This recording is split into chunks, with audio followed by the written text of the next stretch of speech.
மடியில் கண்டினை போல் மாய கண்ணன் தூங்குகிறான். ஹரே கிருஷ்ணா. தேங்க்யூ மாதாஜி, அழகா பண்ணீங்க. தேங்க்யூ மாதாஜி. ஹரே கிருஷ்ணா. இன்னொரு 5 நிமிஷம் இருக்கு. வேற யாராவது பாடணும்னா பாடலாம். 5 minutes.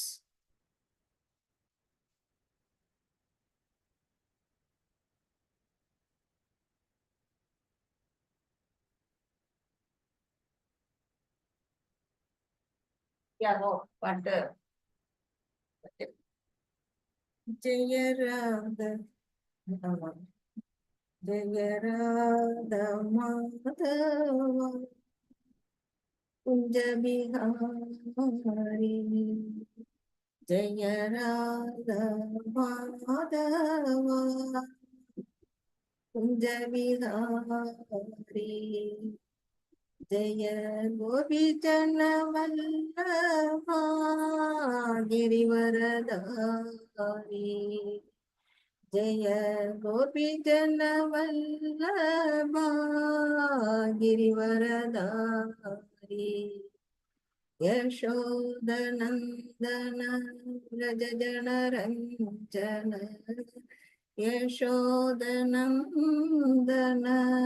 व्रज जनरञ्जन यमुनतीरावनचारी यमुनतीरावनचारी जय राधा माधव कुंज बिहारी जय राधा माधव कुंज बिहारी जय गोपी जन वल्लभा गिरिवरधारी जय गोपी जन वल्लभा गिरिवरधारी जय राधा माधव कुंज बिहारी हरे कृष्ण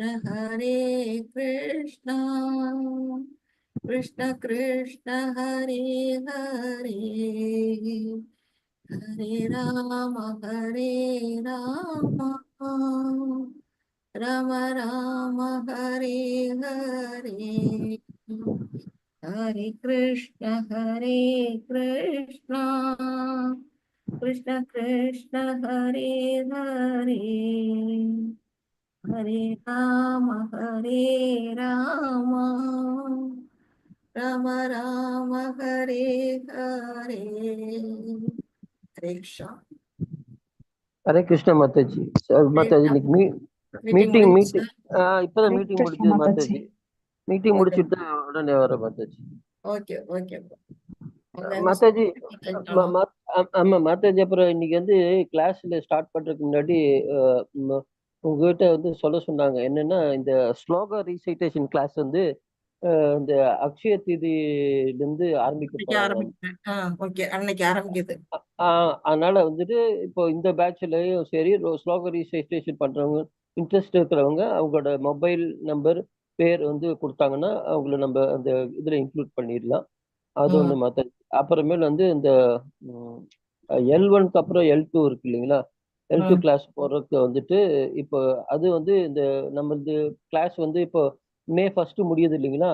ஸோ May 2 வந்து L2 ஸ்டார்ட் ஆகும் கண்டினியூஸா 30 days. June 2 தான் நெக்ஸ்ட் கிளாஸ் 18 days கீதா. அதுக்கு முன்னாடி இதை முடிக்கிற மாதிரி இன்ட்ரெஸ்ட் இருந்தாலும் யாராவது இன்ட்ரெஸ்ட் இருக்கோ அவங்க இதுல ஜாயின் பண்ணிட்டு, நீங்க கன்வீனியன்ட் எப்படி 5 days 6 days அது உங்க டீச்சரோட கன்வீனியன்ட். அவங்க நீங்க என்ன சொல்றீங்களோ அப்படி நீங்க கிளாஸ் எடுத்து முடிச்சுக்கோங்க அப்படின்னு சொல்லிக்கிறாங்க. Okay okay. நேத்தி மீட்டிங்லயும் அதுதான் சொன்னாங்க. ஓகே மாதாஜி. வந்து 30 daysக்குள்ள எப்படி செகண்ட் லெவல்ல முடிக்க முடியும்னு எனக்கு தெரியல. Okay okay. கொண்டு போகலாம், எவ்வளவு தூரம் முடியுதோ அவ்வளவு தூரம் கொண்டு போகலாம். அதான் வீக்லி 5 days சாட்டர்டே சண்டேஸ் நீங்க விட்டுட்டு 5 days எடுக்கலாம். மாதாஜி கன்வீனியன்ட்டா இருந்ததுன்னா 6 days எடுக்கலாம். அது அவங்களோட சாய்ஸ் அப்படின்ட்டாங்க. Okay okay Mataji. இது 2 விஷயம் தான். ஆனா ஸ்லோகன் ரீசைட்டேஷன் வந்து இன்னைக்கே சொல்ல சொன்னாங்க. ஸோ ஆமா. பிரபுஜி மாதாஜிக்கு வந்து நீங்க இன்ஃபார்ம் பண்ணிருங்க. இப்போ ஒரு தடவை சொல்லிடுங்க. கடைசியா லாஸ்டா ஒரு தடவை எல்லாரும் ஜாயின் பண்ணி கடைசியா போறதுக்கு முன்னாடி ஒரு தடவை சொல்லுங்க. யார் ஓகே யாருக்கெல்லாம் விருப்பம் இருக்கோ ஸ்லோகம் வாசிக்கணும், ஸ்லோகம் கத்துக்கணும்னு விருப்பம் உள்ளவங்க எல்லாம் உங்களுடைய நம்பரை கொடுத்து இந்த குரூப் ஒன்று கொடுப்பாங்க. அந்த குரூப்ல நீங்க ஜாயின் பண்ணிக்கிட்டீங்கன்னா உங்களுக்கு ஸ்லோகம் கத்து கொடுப்பாங்க. அப்புறம் ஏகாதசி அன்னைக்கு அதை சாண்டிங் பண்ண. ஏகாதேசி அன்னைக்கு ஸ்டார்ட் பண்ணுவோம் மாதாஜி. இது ஆனா அக்ஷய திருதி அன்னைக்கு ஸ்டார்ட் ஆகுது, ஏப்ரல் அதான் 30. அக்ஷய திருதி அன்னைக்கு கிளாஸ் ஸ்டார்ட் ஆகுது. ஆமா மாதாஜி. ஏகாதசி அன்னைக்கு அதை சாண்ட் பண்ணலாம். ஆமா கரெக்ட் மாதாஜி. ஸோ இந்த குரூப்ல இருக்க மாதாஜி பிரபுஜி உங்களுக்கு ஸ்லோகா கத்துக்கணும், ரீசைட் பண்ணணும் அப்படின்னா உங்களோட பேர், மொபைல் நம்பர் வந்து வாட்ஸ்அப் குரூப்ல இருக்குங்க. இப்போ மாதாஜி காமிச்சாலும் சரி, இல்லை எனக்கு காமிச்சாலும் சரி, நாங்கள் நோட் பண்ணி நாங்கள் உங்களுக்கு கொடுத்துருவோம். உங்களை அந்த குரூப்ல ஆட் பண்ணிடுவாங்க, ஸ்லோகா ரீசைட்டேஷன் குரூப்ல. ஸோ அது வந்து நீங்கள் அடுத்தடுத்த லெவல் ஸ்பிரிச்சுவலாக நீங்கள் போகிறதுக்கு ரொம்ப ஹெல்ப்ஃபுல்லாக இருக்கும். ஸோ யாரெல்லாம் இன்ட்ரெஸ்ட் இருக்கீங்களோ அவங்க வந்து நீங்கள் பேரும் உங்கள் மொபைல் நம்பரும் கொடுங்க. ஹரே கிருஷ்ணா. மறுபடியும் லாஸ்ட்ல ஒரு தடவை அதை சொல்லிடுங்க. ஓகே மாதாஜி. ஓகே ஹரே கிருஷ்ணா. மாதாஜி இது போட்டுருங்க யூடியூப். போட்டுட்டேனே. சரி மாதாஜி, அப்போ நான் ஷேர் பண்ணிடுறேன். Okay bro.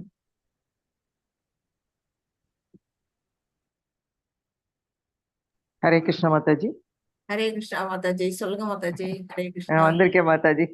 இப்பதான் மீட்டிங் முடிஞ்சு, எங்களுக்கு அட்மின் மீட்டிங் முடிச்சுட்டு அப்படியே உங்க கிளாஸ்க்கு வந்துட்டேன். Hare Krishna. Hare Krishna. Very good very good. வாங்க மாதாஜி.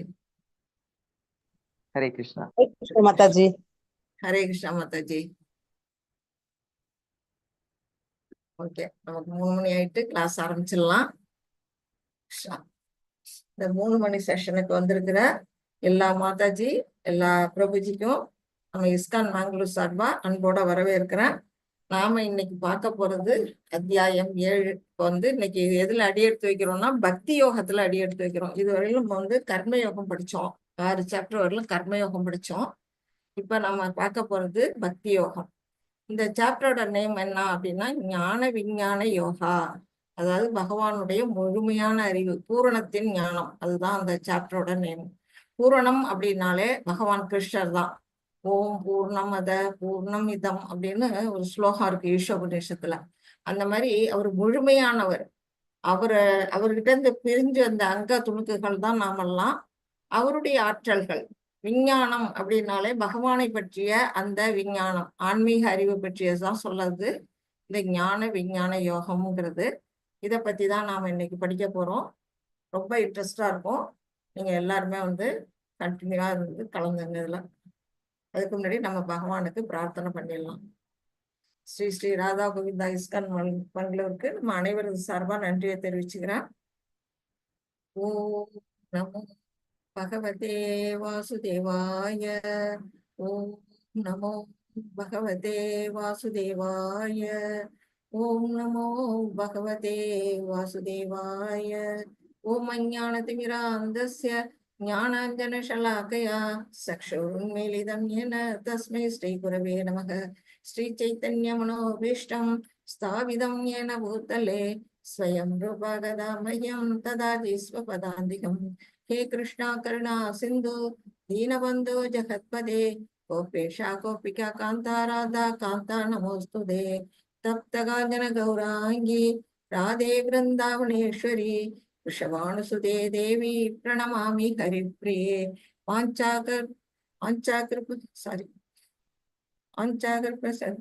சரி மறந்துட்டேனே. வாஞ்சாகல்பதாருப்யச்ச கிருபா சிந்துபயேவ ச பதிதனாம் பாவனேபியோ வைஷ்ணவேபியோ நமோ நமः. சொல்லுங்க மாதாஜி. வாஞ்சாகல்பதருப்யச்ச கிருபா சிந்துப்யேவ ச பதிதானாம் பாவனேபியோ வைஷ்ணவேபியோ நமோ நமः. நம ஓம் விஷ்ணுபாதாய கிருஷ்ணப்ரஷ்டாய பூதலே ஸ்ரீமதே பக்தி வேதாந்த சுவாமின் இதி நாமினே. நமஸ்தே சரஸ்வதி தேவே கௌரவாணி பிரச்சாரிணே निर्विशेष शून्यवादे अशत्यातिशतारिणे. जय श्री कृष्ण चैतन्य பிரபோ நித்யானந்தா ஸ்ரீ அத்வைத கததார ஸ்ரீவாசாதி கௌர பக்த விருந்தா. ஹரே கிருஷ்ணா கிருஷ்ண கிருஷ்ணா ஹரே ஹரே, ஹரே ராமா ராம ராமா ஹரே ஹரே, ஹரே கிருஷ்ணா கிருஷ்ண கிருஷ்ணா ஹரே ஹரே, ஹரே ராமா ராம ராமா ஹரே ஹரே. ஹரே கிருஷ்ணா. தேங்க்யூ மாதாஜி, மணிமேகலை மாதாஜி. அது நம்ம சிந்தனை இருக்க, மனம் ஒரு குரங்குங்கிறாங்கல்ல, ஒரு நிமிஷம் மனசு எங்கேயாவது போயிட்டுனா கூட நம்ம என்ன சொல்றோமோ அது வார்த்தை வந்து தடங்கிடுது. அது வந்து நமக்கு அனுபவமா இப்ப காட்டி கொடுத்துட்டு. நேற்று வந்து நம்ம வந்து அஷ்டாங்க யோகத்தை பத்தி படிச்சோம். இது வந்து நீங்க எல்லாருமே அதை வந்து எந்த அளவுக்கு புரிஞ்சுக்கிட்டு இருக்கீங்கிறதுக்காக தான் உங்களை கேட்கிறேன். யார் யாரு என்னென்ன புரிஞ்சுக்கிட்டு இருக்கீங்களோ உங்களுடைய கருத்துக்களை இப்ப நீங்க சொல்லலாம். எல்லாருமே சொல்லலாம், வாய்ப்பு உண்டு. புலன்களை பத்தி பேசினோம், தெரிஞ்சுக்கிட்டோம். அப்புறம் வந்து கிருஷ்ணனுடைய குறி வந்து அந்த அந்த ஏம் வந்து அந்த கண்ணோடது இருந்தது. அது ஒரு ஒரு மனுஷனுக்கு வந்து அவருடைய குறிக்கோள் வந்து முக்கியங்கிறத தெரிஞ்சுக்கிட்டோம். அப்புறம் வந்து அந்த ஆன்மீகம், நம்மளுடைய பூர்வீக ஜென்மத்துல நம்ம என்ன கண்டினியூஷன் இருக்குமோ அதே கண்டினியூஷன் வந்து திருப்பவும் அடுத்த ஜென்மத்துல நம்ம அந்த கண்டினியூஷனோட வருவோம் அப்படிங்கறத தெரிஞ்சுக்கிட்டோம் மாதாஜி. Okay, very good. வேற யாராச்சும்? ஹரே கிருஷ்ணா மாதாஜி. சொல்லுங்க மாதாஜி. மாதாஜி 7 சக்கரங்கள் பத்தி படிச்சோம் மாதாஜி. மூலாதாரம், சுவாதிஷ்டானம், மணிப்பூரகம், அநாகதம், விசுப்தி, ஆக்ஞா, சகஸ்ராரம், அத பத்தி பார்த்தோம். அப்புறம் அஷ்டாங்க யோகா பத்தி பார்த்தோம் மாதாஜி. யமம், நியமம், ஆசனம், பிரத்யாரம், அப்புறம் வந்து தியானம், தாரணா, சமாதி, அத பத்தி பார்த்தோம் மாதாஜி. அதுக்கப்புறம் வந்து 4 யுகத்தை பத்தி பார்த்தோம். சத்திய யுகத்துல வந்து தியானம் பண்றது, திரேதா யுகத்துல வந்து யாகங்கள் செய்வது, தாபர யுகத்துல வந்து கோயில் வழிபாடு பண்ணிட்டு இருந்தாங்க. இப்ப கலியுகத்துல வந்து இறைவன் பேரை வந்து நம்ம ஜபமா வந்து உச்சரிக்கிறோம். இதை பத்தி எல்லாம் பார்த்தோம் மாதாஜி. Very good.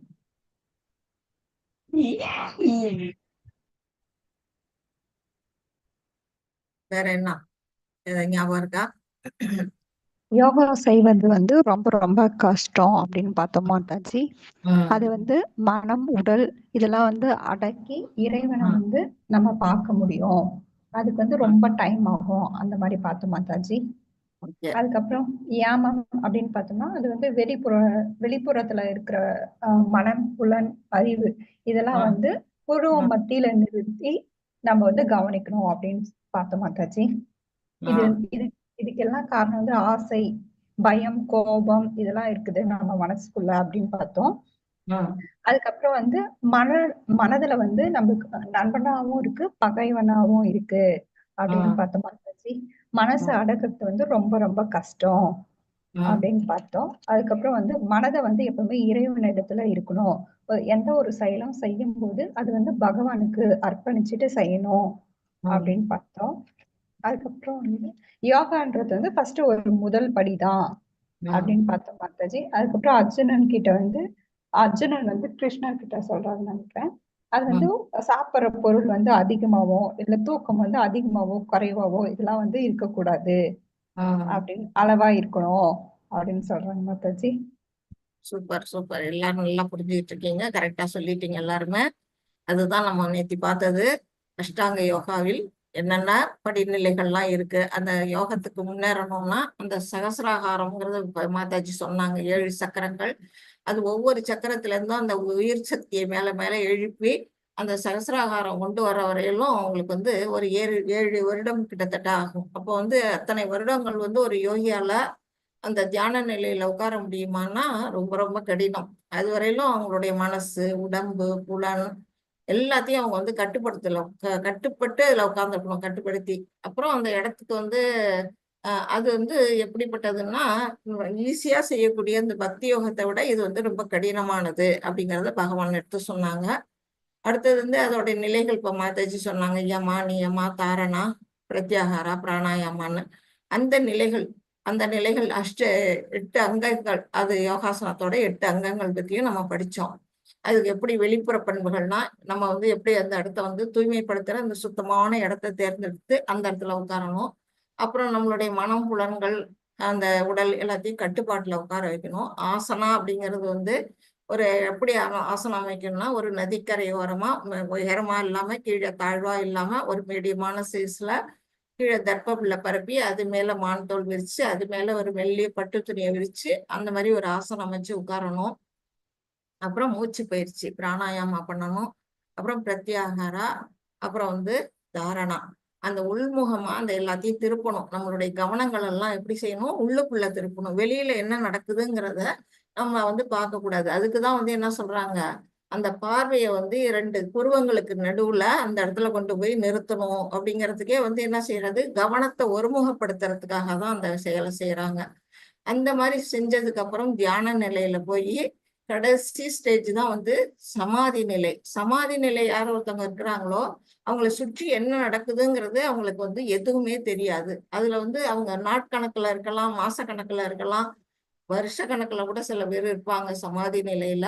அப்படிப்பட்ட ஒரு யோகி தான் வந்து வெற்றி அடைவான். இந்த யோகத்துல வெற்றி அடைவான். அவங்க உள்ளுக்குள்ள என்ன பாக்குறாங்க, தன்னுடைய ஆத்மா, அது கூடவே இருக்கக்கூடிய பரமாத்மா 4 கை ரூபத்துல இருக்கக்கூடிய பகவான் கிருஷ்ணரை வந்து அங்க வந்து தரிசனம் பண்ணும் பொழுது இதை விட ஆனந்தம் வேற எதுவுமே இல்லை அப்படிங்கிற ஒரு நிலைக்கு போய் அவங்க அதுலயே என்ன நின்றுடுறாங்க. அதுலயே நின்றுடுறாங்க நிலைச்சு. அதை தாண்டி பரமாத்மாவை தாண்டி இன்னொருத்தங்க இருக்காங்க, பரமபுருஷ பகவான். அந்த நிலைக்கு உயரணும். ஆனா அந்த நிலைக்கு அவங்க உயராம அதுலயே வந்து இதே இன்பமானது அப்படிங்கிறது மாதிரி நின்றுடுறாங்க. இன்னும் சில பேர் என்ன செய்யறாங்க, அந்த நிலைக்கு போறதுக்கு முன்னாடி நிறைய சித்துக்கள் அவங்களுக்கு கிடைக்குது. அஷ்டமா சித்திகள்னு சொல்லக்கூடிய சித்திகள்லாம் கிடைக்கும் பொழுது அதுல ஆர்வம் கொண்டு போய் என்ன செய்யறாங்க, அந்த சித்திகள்ல மேல லயிச்சிடுறாங்க. அப்படிப்பட்டவர்கள் என்ன செய்ய முடியாது, பகவானை சென்றடைய முடியாது. அவங்களுடைய யோக நிலை வந்து பாதியில தடைப்பட்டுடுது. அப்படி போகும்பொழுது அந்த இடத்துல எது முக்கியமான நம்ம செய்யணும், மனசு. அந்த மனசை வந்து கட்டுப்படுத்தினாதான் இந்த யோகத்துல முன்னேற முடியும். மற்ற புலன்களையும் விட தாண்டி மனசுதான் வந்து முக்கிய காரணம். அர்ஜுனர் கேட்கிறார் இல்லையா, காற்ற கூட வந்து நான் அடக்கிடுவேன், என் மனசை அடக்க முடியல கிருஷ்ணா, நான் என்ன செய்வேன், நான் எப்படி வந்து இந்த யோகத்தெல்லாம் செய்ய முடியும்னு கேட்கிறாரு. அதுக்கு பகவான் என்ன சொல்றாரு, நீ வந்து மனசு கண்ட்ரோல் பண்றது கடினம்தான், ஆனா தகுந்த பயிற்சி பண்ணிக்கிட்டே இருக்கணும். நம்ம என்ன பண்ணணும், பிராக்டிஸ் பண்ணிக்கிட்டே இருக்கணும். அடுத்தது இன்னொன்னு பற்றின்மை. இந்த பௌதிகத்துல பற்றின்மை அது இருக்கும் பொழுது அந்த மனசை கண்ட்ரோல் பண்ண முடியும். அந்த மாதிரி வெற்றி அடைந்த யோகிகளும் இருக்கிறாங்க அப்படின்னு வந்து பகவான் எடுத்து சொல்றாங்க. அதுல தோல்வி அடைந்த யோகியோட நிலை என்ன அப்படின்னு தான் அர்ஜுனர் எடுத்து கேட்கிறாரு. சிதறிய மேகம் போன்று அவங்க என்ன ஆயிடுவாங்க, ஆன்மீகத்திலையும் இல்லாம பௌதிகத்திலையும் இல்லாம இடைப்பட்ட ஒரு நிலையில அவங்க போயிடுறாங்களே, அவங்களுடைய நிலை என்ன ஆகும் அப்படின்னு வந்து அர்ஜுனர் கேட்கிறாரு. அதுக்கு பகவான் என்ன சொல்றாரு, என்னுடைய ஆன்மீகத்துல யார் ஒருத்தவங்க அடியெடுத்து வச்சாங்களோ அவங்க என்னைக்குமே அழிவடைவதில்லை அர்ஜுனா. அவங்க வந்து வீணா போகவே மாட்டாங்க. எந்த வரையிலும் அவங்க பக்தி பண்ணி இருக்கிறாங்களோ அந்த பக்தியில இருந்து நெக்ஸ்ட் பிறவி, அவங்களுடைய அடுத்த பிறவியில அவங்க என்ன செய்வாங்க, கண்டினியூ பண்ணுவாங்க, கண்டினியூஷன் ஆகும் அப்படின்னு பகவான் சொல்றாரு. இப்ப நம்ம வந்து ஸ்கூல்ல எல்கேஜி படிக்கிறோம். எல்கேஜி படிச்சுட்டு பாஸ் பண்ணாதான் யூகேஜி போக முடியும். ஃபெயில் ஆயிட்டா மறுபடியும் எல்கேஜி தான் படிப்போம். ஸ்கூல் லெவல்ல அப்படிதான் நம்ம படிச்சிருக்கோம் இல்லையா. 1ஆவதோ 2ஆவதோ படிச்சா அதுல ஃபெயில் ஆயிட்டாங்கன்னா அதே கிளாஸ்ல தான் மறுபடியும் படிச்சாகணும். ஆனா ஆன்மீகத்துல அப்படி கிடையாது. நீ ஃபெயில் ஆயிட்டீன்னா கூட எந்த இடத்துல விட்டியோ அந்த இடத்துல இருந்து கண்டினியூ பண்ணலாம் அப்படிங்கிறத பகவான் சொல்றாங்க. அதுவும் இல்லாம அவங்க செஞ்ச புண்ணியம் வரையிலும் என்ன செய்வாங்க, மேல் உலகங்கள், நமக்கு மேல வந்து ஒரு 6 உலகம் இருக்கு, நமக்கு கீழே இன்னும் ஒரு 7 உலகங்கள் இருக்கு, 7 14 உலகங்கள்.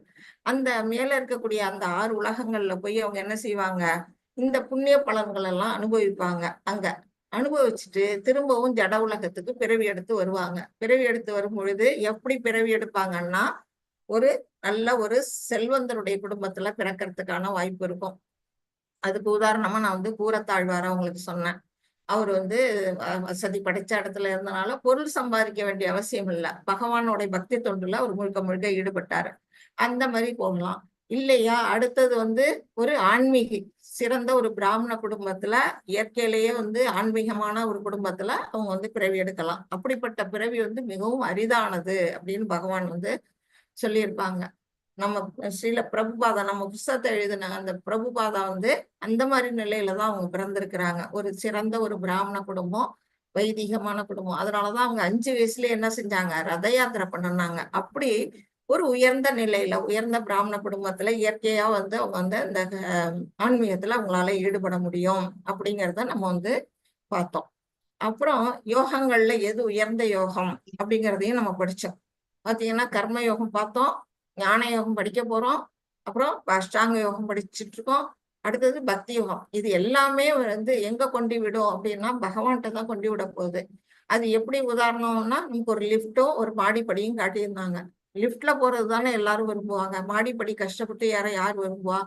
அப்படிதான் வந்து பக்தி யோகம்ங்கிறது டக்குன்னு லிஃப்ட்ல போயிடலாம், ஒரு சுவிட்சை தட்டி அது நேரா பகவான்கிட்ட கொண்டு விட்டுரும். அதை விட்டுட்டு நம்ம கர்ம யோகமோ அஷ்டாங்க யோகமோ ஞான யோகமும் செய்ய வேண்டிய அவசியம் இல்லை அப்படிங்கிறத பகவான் வந்து இந்த இடத்துல சொல்லி இருக்கிறாங்க.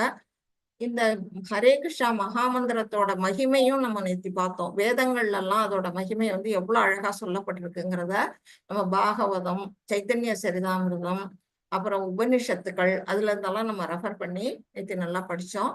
மாதாஜி சொன்ன மாதிரி எப்படி வந்து ஒரு யோகியானவன் எப்படி வந்து சாப்பிடணும், யுக்தாகார விகாரஸ்ய அப்படிங்கிற அந்த ஸ்லோகத்து மூலமா என்ன செய்யணும், அளவோட சாப்பிடணும், அளவோட தூங்கணும், அளவுக்கு அதிகமா சாப்பிடவும் கூடாது, அளவுக்கு அதிகமா தூங்கவும் கூடாது. அதோட விளைவுகள் என்ன ஆகும் அப்படிங்கிறதையும் நம்ம நேத்தி பார்த்தோம்.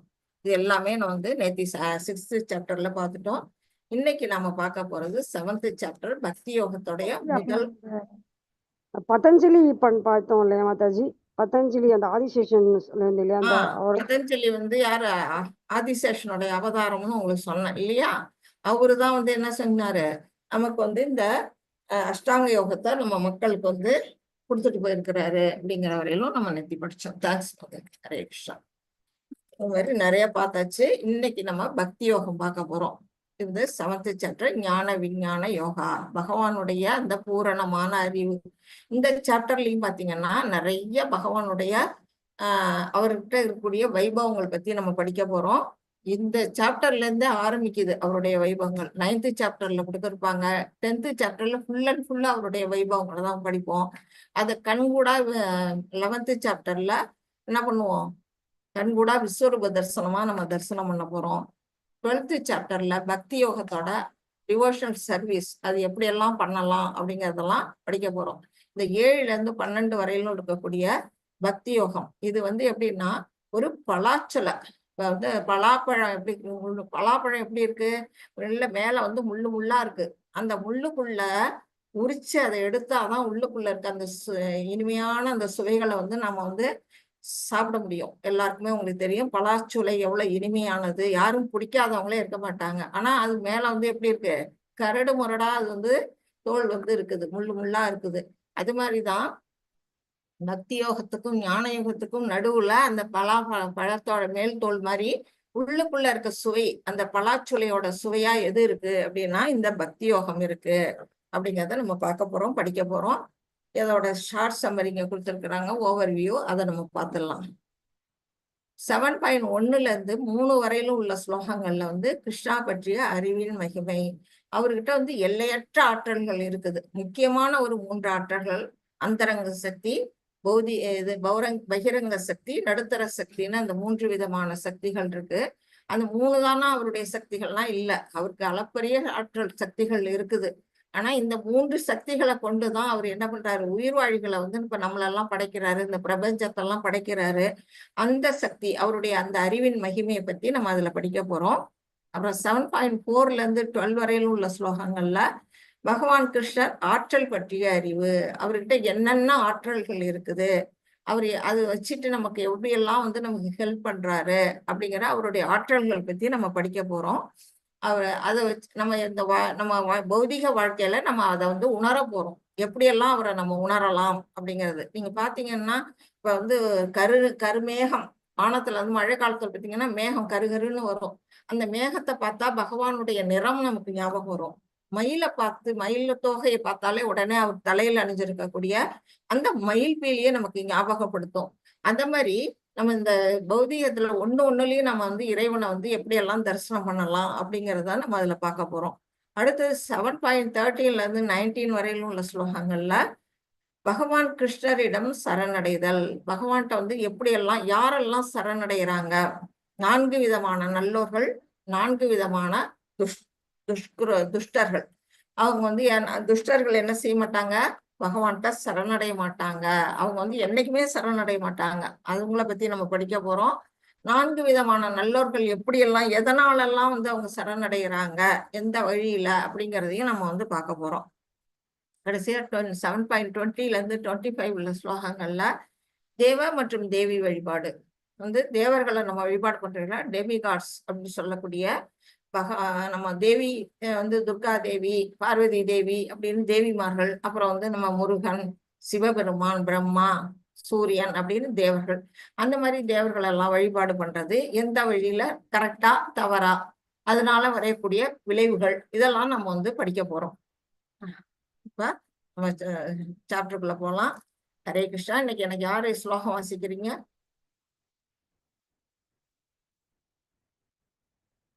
மாதாஜி வாசிக்கட்டுங்களா? ஹரே கிருஷ்ணா மாதாஜி. வாசிங்க பிரபு.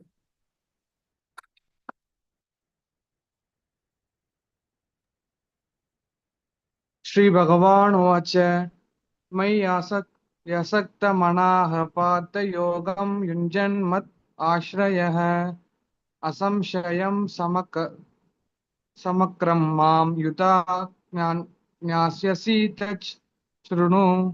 ஹரே கிருஷ்ணா மாதாஜி. ஹரே கிருஷ்ணா பிரபு. புருஷோத்தமரான முழு முதற் கடவுள் கூறினார். பகவான் தான் இப்ப எடுத்தோன்னு பேசுறாரு. என்ன பேசுறாரு? பிருதாவின் மகனே. பிருதா அப்படின்னா குந்தியோட இன்னொரு பெயர் பிருதா. அவங்களுடைய இயற்பெயர் வந்து பிருதா அப்படிங்கிறத தெரிஞ்சுக்கணும். பிருதாவின் மகனா இருக்கக்கூடிய அர்ஜுனர்கிட்ட அவர் சொல்றாரு, என்னிடம் பற்றுதல் கொண்ட மனதுடன் என்னை பற்றிய முழு உணர்வில் யோகத்தை பயில்வதன் மூலம் என்னை நீ எவ்வாறு சந்தேகம் ஏதுமின்றி முழுமையாக அறிந்து கொள்ளலாம் என்பதை இனி கேட்பாயாக. ஸ்ருணுன்னா வந்து கேட்கறது, ஸ்ரவணம் அப்படின்னு நம்ம படிக்க போறோம். 9th சாப்டர்ல அதை நான் உங்களுக்கு சொல்லி தரேன். ஸ்ரவணம் அப்படின்னா என்னன்னு.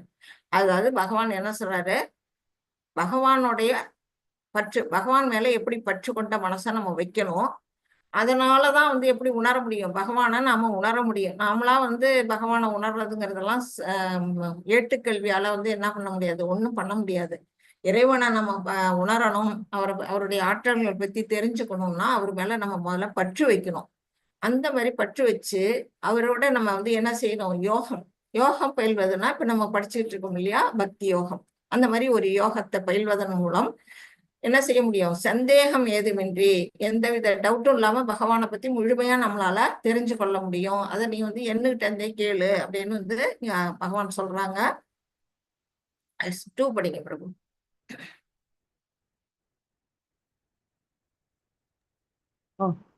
ஞானம் தே அகம் சவிஜ்ஞானம் இதம் வக்ஷயாம்யசேஷதஹ யஜ் ஞானாத் வநேஹ போயோ அன்யஜ் ஞானாத் வயம் அவசிஷ்யதே. ஹரே கிருஷ்ணா மாதாஜி. ஹரே கிருஷ்ணா. இப்ப என்ன சொல்றாங்க, தற்போது சாதாரண அறிவையும், சாதாரண அறிவுனா நம்ம மெட்டீரியல் நாலேஜ் அப்படின்னு கூட வச்சுக்கலாம். அதாவது நம்ம எப்படி எல்லாம் வாழ்க்கை நடத்தணும், இந்த ஆத்மா வேற நம்ம உடல் வேற அப்படிங்கிறதெல்லாம் புரிஞ்சுக்கக்கூடிய அடுத்த அறிவு தெய்வீக அறிவு, இறைவனை பற்றிய அந்த ஞானம். இந்த 2ஐயும் நான் உனக்கு முழுமையாக அறிவிக்கின்றேன். சாங்கிய யோகம் ஏற்கனவே அவர் சொல்லிட்டாரு, 2வது சாப்டர்லயே நம்ம பார்த்துட்டோம். இதனை அறிந்த பின் நீ அறிய வேண்டியவை ஏதும் இருக்காது. இதெல்லாம் தெரிஞ்சுக்கிட்டதுக்கு அப்புறம் உனக்கு எதுவுமே நம்ம புதுசா எதுவும் கத்துக்கணுமானா எதுவுமே இல்லை. ஏன்னா எல்லா நாலேஜையும் நான் உனக்கு வந்து இது மூலமாவே நான் உனக்கு சொல்லிடுறேன் அப்படின்னு வந்து இதன் மூலமா பகவான் வந்து சொல்றாங்க. 3 படிங்க பிரபு. மனுஷ்யானாம் சஹஸ்ரேஷு கஷ்சித் யததி ஸ்திதயே யததாம் அபிசித்தானாம் கஷ்சின் மாம் வேதி தத்வதஹ. ஹரே கிருஷ்ணா மாதாஜி. ஹரே கிருஷ்ணா. 1000 மனிதர்களில், அதான் இங்க மனுஷானாம் சகஸ்ரேஷு, சகஸ்ரம்னா தெரியும் 1000 மனிதர்களில் யாரேனும் ஒருவன் பக்குவமடைய முயற்சி செய்யலாம். இது எப்படி எடுத்துக்கலாம். இப்ப நம்ம வந்து உயிர்வாழிகள் வந்து 84 லட்சம் வெரைட்டி இருக்குன்னு சொல்றாங்க. மரங்கள், தாவரங்கள், விலங்குகள், பறவைகள், நீர்வாழ்வன, மனிதர்கள் எல்லாத்தையும் சேர்த்து 84 லட்சம் வெரைட்டி இருக்கு. அதுல மனுஷர்கள் மட்டும் எத்தனை வெரைட்டி இருக்காங்கன்னா 4 லட்சம் வெரைட்டி இருக்கிறாங்க. 4 லட்சம் வெரைட்டி மனிதர்கள்ல கோடானு கோடி மக்கள் இருப்பாங்க. இது வந்து நான் சொல்றது வெரைட்டி, விதவிதமான அந்த தனிப்பட்ட நிலையில இருக்கிறது. அதுல மக்கள் எவ்வளவு இருப்பாங்க, கோடி கோடியான எண்ணிக்கையில இருப்பாங்க. அப்படிப்பட்ட மனிதர்கள்ல வந்து என்ன சொல்றாரு பகவான், ஆயிரம் மனிதர்கள், அத்தனை பேர்ல வந்து யாரோ ஒருத்தர் தான் என்ன செய்வாங்க, பகவானை பற்றிய அந்த ஞானத்தை வந்து தெரிஞ்சுக்கணும் அப்படின்னு ஒரு ஆசைப்பட்டு வருவாங்க. இப்ப நீங்க பாத்தீங்கன்னா நம்ம நம்ம இது வந்து என்ன செஞ்சிருக்காங்க, இந்த லிங்க் வந்து பல பேருக்கும் போயிருக்கோம். ரிஜிஸ்ட்ரேஷன் லிங்க் வந்து நிறைய பேருக்கு போயிருக்கோம். எத்தனை பேர் இதுல வந்து ரிஜிஸ்ட்ரேஷன் பண்ணியிருக்கிறாங்க அப்படின்னு பாத்தீங்கன்னா, நம்ம குரூப்ல ஒரு 110 பேர் 120 பேர்னு வச்சுக்கலாம். 115 20 பேர் வந்து ரிஜிஸ்ட்ரேஷன் பண்ணியிருப்பாங்க. ஆனா கிளாஸுக்கு வர்றவங்க எத்தனை பேரு பாருங்க. இன்னைக்கு அளவுல பாத்தீங்கன்னா 20 பேர் தான் நினைக்கிறேன். கரெக்டா 19 பேர் தான் என்னையும் சேர்த்து. ஆக மொத்தம் 100க்கு மேல இருந்தும் 19 மக்கள் தான் வந்து என்ன செய்யறாங்க, இதை கத்துக்கணும், இந்த கீதை வந்து என்ன சொல்லி தராங்களே, அதை பத்தி நம்ம என்ன தெரிஞ்சுக்கணும் அப்படிங்கிற ஒரு விருப்பத்தோட வராங்க. அததான் பகவான் சொல்றாரு. எத்தனையோ மக்கள் கோடி கோடியா இருந்தாலும் பக்குவம் அடையணும்னு நினைக்கக்கூடியவங்க யாரு, கொஞ்சம் பேரு தான், யாரேனும் ஒருவர் தான் அப்படின்னு சொல்றாரு. அவ்வாறு பக்குவம் அடைந்தவர்களில் கூட யாரேனும் ஒருவனே என்னை உண்மையாக அறிகின்றான். அப்படி பக்குவம் அடையக்கூடிய நிலையிலேயே இப்ப வந்துட்டீங்க 20 பேருன்னா 20 பேரும் அந்த லெவல் 5 வரையிலும் போய் பக்தி சாஸ்திரி சர்டிபிகேட் வாங்க போறவங்க எத்தனை பேரு அப்படின்னு பார்த்தா, அதுலயும் பார்த்தா பாதி பேர் வந்து டிஸ்கண்டினியூ ஆகும். முழுமையா வந்தீங்கன்னா எனக்கு ரொம்ப ரொம்ப சந்தோஷம் தான். அந்த மாதிரி நிலை வந்து அதுதான் பகவான் சொல்றாங்க. என்ன சொல்றாங்க, இப்போ வந்து இங்க படத்துல காட்டியிருக்கு. இங்க வந்து என்ன நடக்குது, ஒரு இது நடக்குது, மராத்தான் போட்டி நடக்குது. அந்த மராத்தான்ல என்ன செய்வாங்க, நிறைய பேர் கலந்துக்குவாங்க ஓடுறதுக்கு. ஓடிக்கிட்டே இருப்பாங்க. ஒரு குறிப்பிட்ட தூரம் போனோம்னா டயர்ட் ஆயிடுவாங்க. டயர்டாகி என்ன செய்வாங்க, பாதியில கைவிட்டுடுவாங்க. அந்த வெற்றி இலக்க போய் அடையிறது எத்தனை பேர் இருப்பாங்க, குறைச்சால் பேர் தான் இருப்பாங்க. 1 2 3 3 பேர் தான் அங்க வெற்றி நிலைக்கு போறாங்க. மத்தவங்க எல்லாம் பாதி வழியிலேயே தங்கிடுறாங்க. அதுதான் அது மாதிரிதான் பக்தியிலேயே என்ன செய்யறான்னா, எத்தனையோ பேர் 84 லட்சத்துல 4 லட்சம் மக்கள்ல என்ன செய்யறாங்க, ஒரு சிலர் தான் வந்து இதை வந்து புரிஞ்சுக்கணும், இறைவனை பற்றி ஞானத்தை தெரிஞ்சுக்கணும்னு வர்றாங்க. கொஞ்சம் பேர் வராங்க. வர்றவங்களையும் முழுமையா தெரிஞ்சுக்கிறவங்க எத்தனை பேருன்னா யாரேனும் ஒருத்தர். அப்படிப்பட்ட ஒருத்தர் தான் மகாத்மா, பரமஹம்சர், பிரம்மபூத நிலை அடைந்தவர் அப்படின்னு எல்லாம் நம்ம சொல்றோம். ஆச்சாரியரா தூக்கி வச்சு நம்ம கொண்டாடுறோம் இல்லையா, அவங்கெல்லாம் யாருன்னா இந்த மாதிரி பக்குவம் அடைந்தவர்கள் அப்படின்னு நம்ம புரிஞ்சுக்கணும். அதுதான் பகவான் வந்து இங்க சொல்றாங்க. 7.4 மார்க் பிரபு. இல்ல இன்னொன்னு சொல்ல மறந்துட்டேன். படிங்க நான் அடுத்த சொல்லிக்கிறேன். பூமிர் ஆபோ அனலோ வாயுஹ கம் மனோ புத்தி ஏவச்ச அகங்கார ஈதியம் மே பின்னா பிரகிருதிர் அஷ்டதா. ஹரே கிருஷ்ணா மாதாஜி. இப்ப வந்து என்ன சொல்லி இருக்கிறாங்கன்னா, பகவானுடைய சக்திகளை தான் உங்களுக்கு சொல்லாம விட்டுட்டேன். பகவான்கிட்ட இருந்து 3 விதமான சக்திகள் நான் சொன்னேன். அதாவது அந்தரங்க சக்தி, அதாவது இன்டர்னல் பொட்டன்சி அப்படிம்பாங்க. பகிரங்க சக்தி அப்படிங்கிறது எக்ஸ்டர்னல் பொட்டன்சி அப்படிம்பாங்க. அப்புறம் நடுத்தர சக்தி, அது வந்து மார்ஜினல் பொட்டன்சி அப்படின்னு இந்த 3 விதமான சக்திகள் வந்து அவர்கிட்ட நிறைஞ்சு இருக்குது. அந்த சக்திகளுக்குள்ளதான் நிறைய சக்திகள் உள்ள கிளையா இருக்குது. இந்த 3ம் வந்து முக்கியமான சக்திகள்னு சொல்லப்படுது. அது மூலம்தான் அவர் என்ன செய்யறாரு, இந்த உலகங்களை படைச்சு உயிர்வாழிகளை படைச்சு எல்லாத்தையும் பண்ணிட்டு இருக்கிறாரு. அப்படி படைக்கிறது வந்து அதுலதான் பகவான் என்ன சொல்றாரு, ஃபர்ஸ்ட் வந்து பகவான் கிருஷ்ணன் முழுமுதற் கடவுள் யாருன்னா பகவான் கிருஷ்ணர் தான். அவர்கிட்ட இருந்துதான் என்ன வராங்கன்னா விரிவங்கங்களா வராங்க. யார் வரா, ஃபர்ஸ்ட் வந்து பலராமர் வராரு. பலராமர்கிட்ட இருந்து சதுர்யுகம் வருது. சதுர்யுகத்துல இருந்து நாராயணர் வராரு. நாராயணர்கிட்ட இருந்து மறுபடியும் ஒரு சதுர்யுகம் வருது. அதுக்கப்புறம் என்ன வராங்க, அந்த சதுர்யுகத்துல இருக்கக்கூடிய சங்கர்ஷர் அப்படிங்கிறதுல இருந்தா என்ன வராங்க, 3 புருஷ அவதாரங்கள் வெளியில வராங்க. எல்லாமே விரிவங்கங்கள் தான், பகவானுடைய விரிவங்கங்கள் அப்படிங்கிறத நம்ம ஃபர்ஸ்ட் தெரிஞ்சுக்கணும். அவதாரம் கிடையாது, விரிவங்கங்கள். விரிந்து தன்னை விரிவுபடுத்திக்கிறாரு. அப்படி வரக்கூடிய முதல் புருஷ அவதாரம் தான் மகாவிஷ்ணு. புருஷ அவதாரத்துல முதல்ல வரவரு மகாவிஷ்ணு. அவரு யாரு அப்படின்னா காரணோகதாயி விஷ்ணு அப்படின்னு சொல்லுவாங்க. காரணக்கடல்ல படுத்திருக்கிறாரு, அதனால காரணோகதாயி விஷ்ணு அப்படின்னு அவருடைய பேரு. அவர்கிட்ட இருந்து என்ன வருது, அவர் என்னத்தை படைக்கிறாரு அப்படின்னு பாத்தீங்கன்னா, அவருடைய மூச்சு சுவாசத்தின் மூலமா உள்மூச்சு வெளிமூச்சு வழியா அவர் வந்து பிரபஞ்சத்தை படைக்கிறாரு, உள்ள இழுக்கிறாரு அப்படிங்கிறத நம்ம தெரிஞ்சுக்கணும்.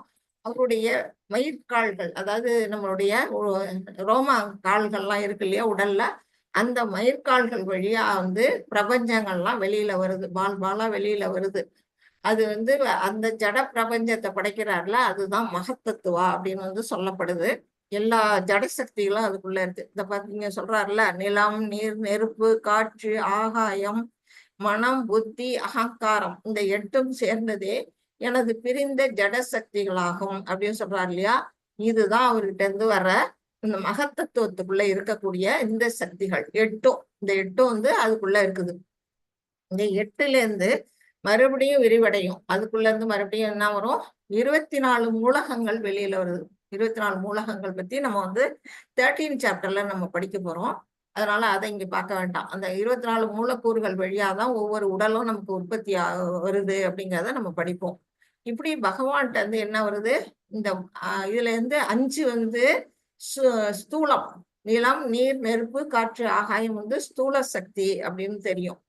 ஏன்னா கண்ணால பார்க்க முடியாது, உணர முடியாது. மனம், புத்தி, அகங்காரம் வந்து சூக்ஷ்மம், கண்ணுக்கு தெரியாம இருக்கக்கூடிய அந்த 3 சக்திகள். இப்படி ஸ்தூலமாவும் சூட்சுமமாவும் பகவான்கிட்ட இருந்து பிரிஞ்சு வரக்கூடிய சக்திகள் அந்த மகத்தத்துவத்துல அடங்கி இருக்குது.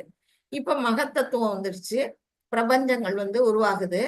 ஒவ்வொரு பிரபஞ்சம், அதாவது எண்ணற்ற பிரபஞ்சங்கள் இருக்கு. நம்ம வாழக்கூடிய இந்த ஒன் யூனிவர்ஸ் இல்லாம எண்ணற்ற பிரபஞ்சங்கள் நமக்கு வந்து அண்ட கோளங்கள் வந்து நிறைய இருக்கு. நமக்கு அவ்வளவு தூரம் அதுக்கு வந்து நம்ம கண்ணுக்கு தெரியலங்கிறதுனால நம்ம நம்பிக்கை இழக்கக்கூடாது. அப்படிப்பட்ட ஒவ்வொரு பிரபஞ்சத்துக்குள்ளேயும் காரணோகதாயி விஷ்ணுவா இருக்கிறவர் என்ன செய்யறாருன்னா, தன்னுடைய இன்னொரு விரிவங்கமா வராரு. என்னன்னா கர்ப்போகதாயி விஷ்ணு அப்படிங்கிற அந்த நிலையில அவர் வருவார். அவர் என்ன செய்யறாரு, ஒவ்வொரு அண்டத்துக்குள்ளேயும் உள்புகுந்து அந்த அண்டங்களை தாங்குறாரு. இப்ப அந்த அண்டங்கள்லாம் தனியா அந்தரத்துல மிதந்துகிட்டு இருக்காரு. எப்படி மிதக்குது, அது வந்து பகவானுடைய அந்த தாங்குற சக்தியினால ஒரு கைப்பிடி மண்ணை போல வந்து அவர் தாங்கிட்டு இருக்கிறாரு இந்த பிரபஞ்சங்களா. அப்படி அவர் தாங்கிட்டு இருக்கக்குள்ள ஒவ்வொரு பிரபஞ்சத்துக்குள்ளேயும் தான் இந்த 14 உலகங்கள் இருக்குது. அந்த 14 உலகங்கள் எப்படி வருது அப்படின்னா, அவருடைய நாபிக்கமலம் தொப்புள் கொடியிலிருந்து ஒரு தாமரை முளைக்குது. அந்த தாமரைக்குள்ள முதல் உயிர் வழியா இருக்கக்கூடிய பிரம்மனை அவர் வந்து படைக்கிறாரு. அந்த பிரம்மன் வந்து என்ன செய்யறாரு, இவர்கிட்ட இருந்து 2வது, இவர் ஃபர்ஸ்ட் கிரியேஷன், அவர் செகண்ட் கிரியேஷன். செகண்டரியா வந்து அவர் வந்து உலகத்தை படைக்கிற ஆற்றலை இறைவன்கிட்ட இருந்து பெற்றுக்கிட்டு அவரு உற்பத்தி பண்றாரு. என்ன பண்றாரு, உயிர்கள் எல்லாம் உற்பத்தி பண்றாரு பிரம்மா அப்படிங்கிறத நம்ம புரிஞ்சுக்கணும். குணங்கள் அடிப்படையில அவர் வந்து ரஜோகுணம், அதனால பிரபஞ்சங்களை படைக்கக்கூடிய அந்த இது உயிர்வாழிகளை படைக்கக்கூடிய அந்த படைப்பு தொழில் அவருக்கு கொடுக்கப்படுது அப்படின்னு தெரிஞ்சுக்கணும். இப்படி படைச்சு வர்ற உயிர்வாழிகளுக்குள்ளெல்லாம் 3வது யார் வர்றாருன்னா, இந்த கர்ப்போகதாயி விஷ்ணுவோடைய இன்னொரு விரிவங்கம் யாருன்னா க்ஷீரோகதாயி விஷ்ணு. அவர் என்ன செய்யறாரு, படைக்கப்பட்ட உயிர்வாழிகளுக்கு உள்ளே எல்லாம் போய் என்ன பண்றாரு, பரமாத்மா ரூபத்துல உள்ளுக்குள்ள தங்கி நம்ம செய்யக்கூடிய செயல்களுக்கெல்லாம் என்ன பண்றாரு, சாட்சியா இருக்கிறாரு. உள்ளுக்குள்ள எல்லாம் நீர்ல இருக்கக்கூடிய உயிரினமா இருக்கட்டும், பறக்கிறதுல இருக்கட்டும், மனுஷனா இருக்கட்டும், அது தேவனா இருக்கட்டும், இல்ல தாவரங்கள் கூட அவர் என்ன செய்யறாரு, உள்ளுக்குள்ள பரமாத்மா ரூபத்துல அவர் வந்து விரிவடைஞ்சுகிறாரு. அப்படிப்பட்ட க்ஷீரோகதாயி விஷ்ணு தான் வந்து என்ன பண்றாரு, பார்க்கடல்ல பள்ளி கொண்ட பெருமாள் அப்படின்னு நம்ம கும்பிடுறோம் இல்லையா, அவருதான். இப்படி அவருடைய சக்திகள்லாம் வெளியில வருது.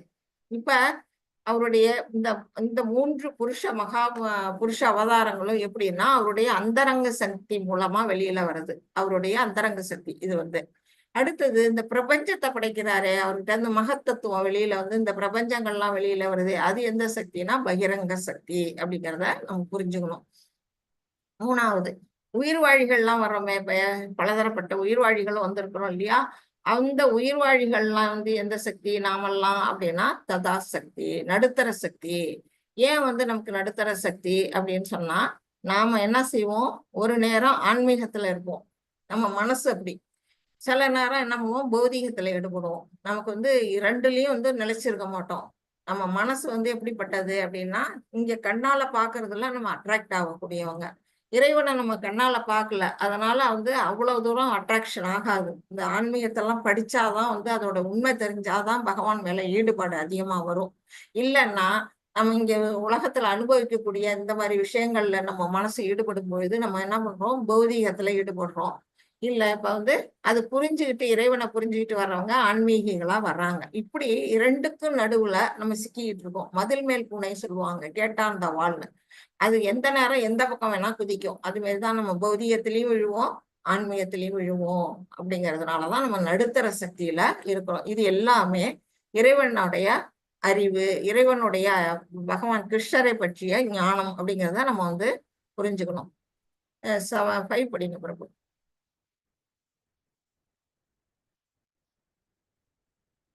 ஹரே கிருஷ்ண. अपरेयम् इतस्त्वन्यां प्रकृतिं वित्ति मे परां जीव पुदां महाबाहो ययेतं धार्यते जगत्। हरे कृष्णा माताजी।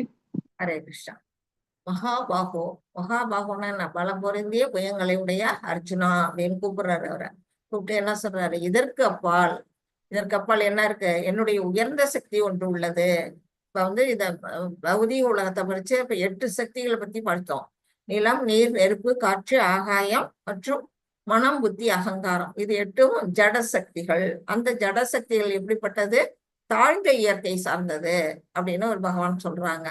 இதற்கு அப்பால் என்னுடைய உயர்ந்த சக்தி ஒன்று உள்ளது. அந்த உயர்ந்த சக்தி எது அப்படின்னு பாத்தீங்கன்னா, தனது சுயநலனிற்காக உபயோகிக்கக்கூடிய இந்த தாழ்ந்த ஜட இயற்கையினை தன்னுடைய சுயநலனிற்காக உபயோகிக்கக்கூடிய ஜீவாத்மாக்களை அது உள்ளடக்கியதாகும்.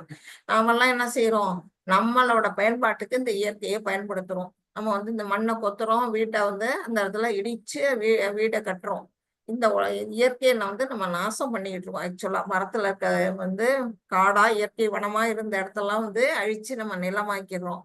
விளை நிலத்தெல்லாம் நம்ம வந்து ஆட்டாக்குறோம். இப்படி நம்ம என்ன செய்யறோம், இந்த ஜட இயற்கையை நம்ம எவ்வளவுலாம் யூஸ் பண்ண முடியுமோ அவ்வளவு யூஸ் பண்றோம். அதுல இருக்க தண்ணி எல்லாம், ஆத்துல போற தண்ணியில இருக்க மணல்லாம் அள்ளிட்டு அந்த தண்ணிய இது இல்லாம அந்த வளத்தை வந்து நம்ம குறைக்கிறோம். பூமியை தோண்டி சுரங்கத்துல இருந்து நம்ம அதுல வளங்களெல்லாம் நம்ம கைப்பற்றுறோம். இப்படி நம்ம என்ன பண்றோம், ஜட இயற்கையோட சக்திகள் எல்லாம் வந்து இயற்கையான அந்த சக்திகளை நாம நம்மளுடைய நலனுக்காக யூஸ் பண்றோம் இல்லையா?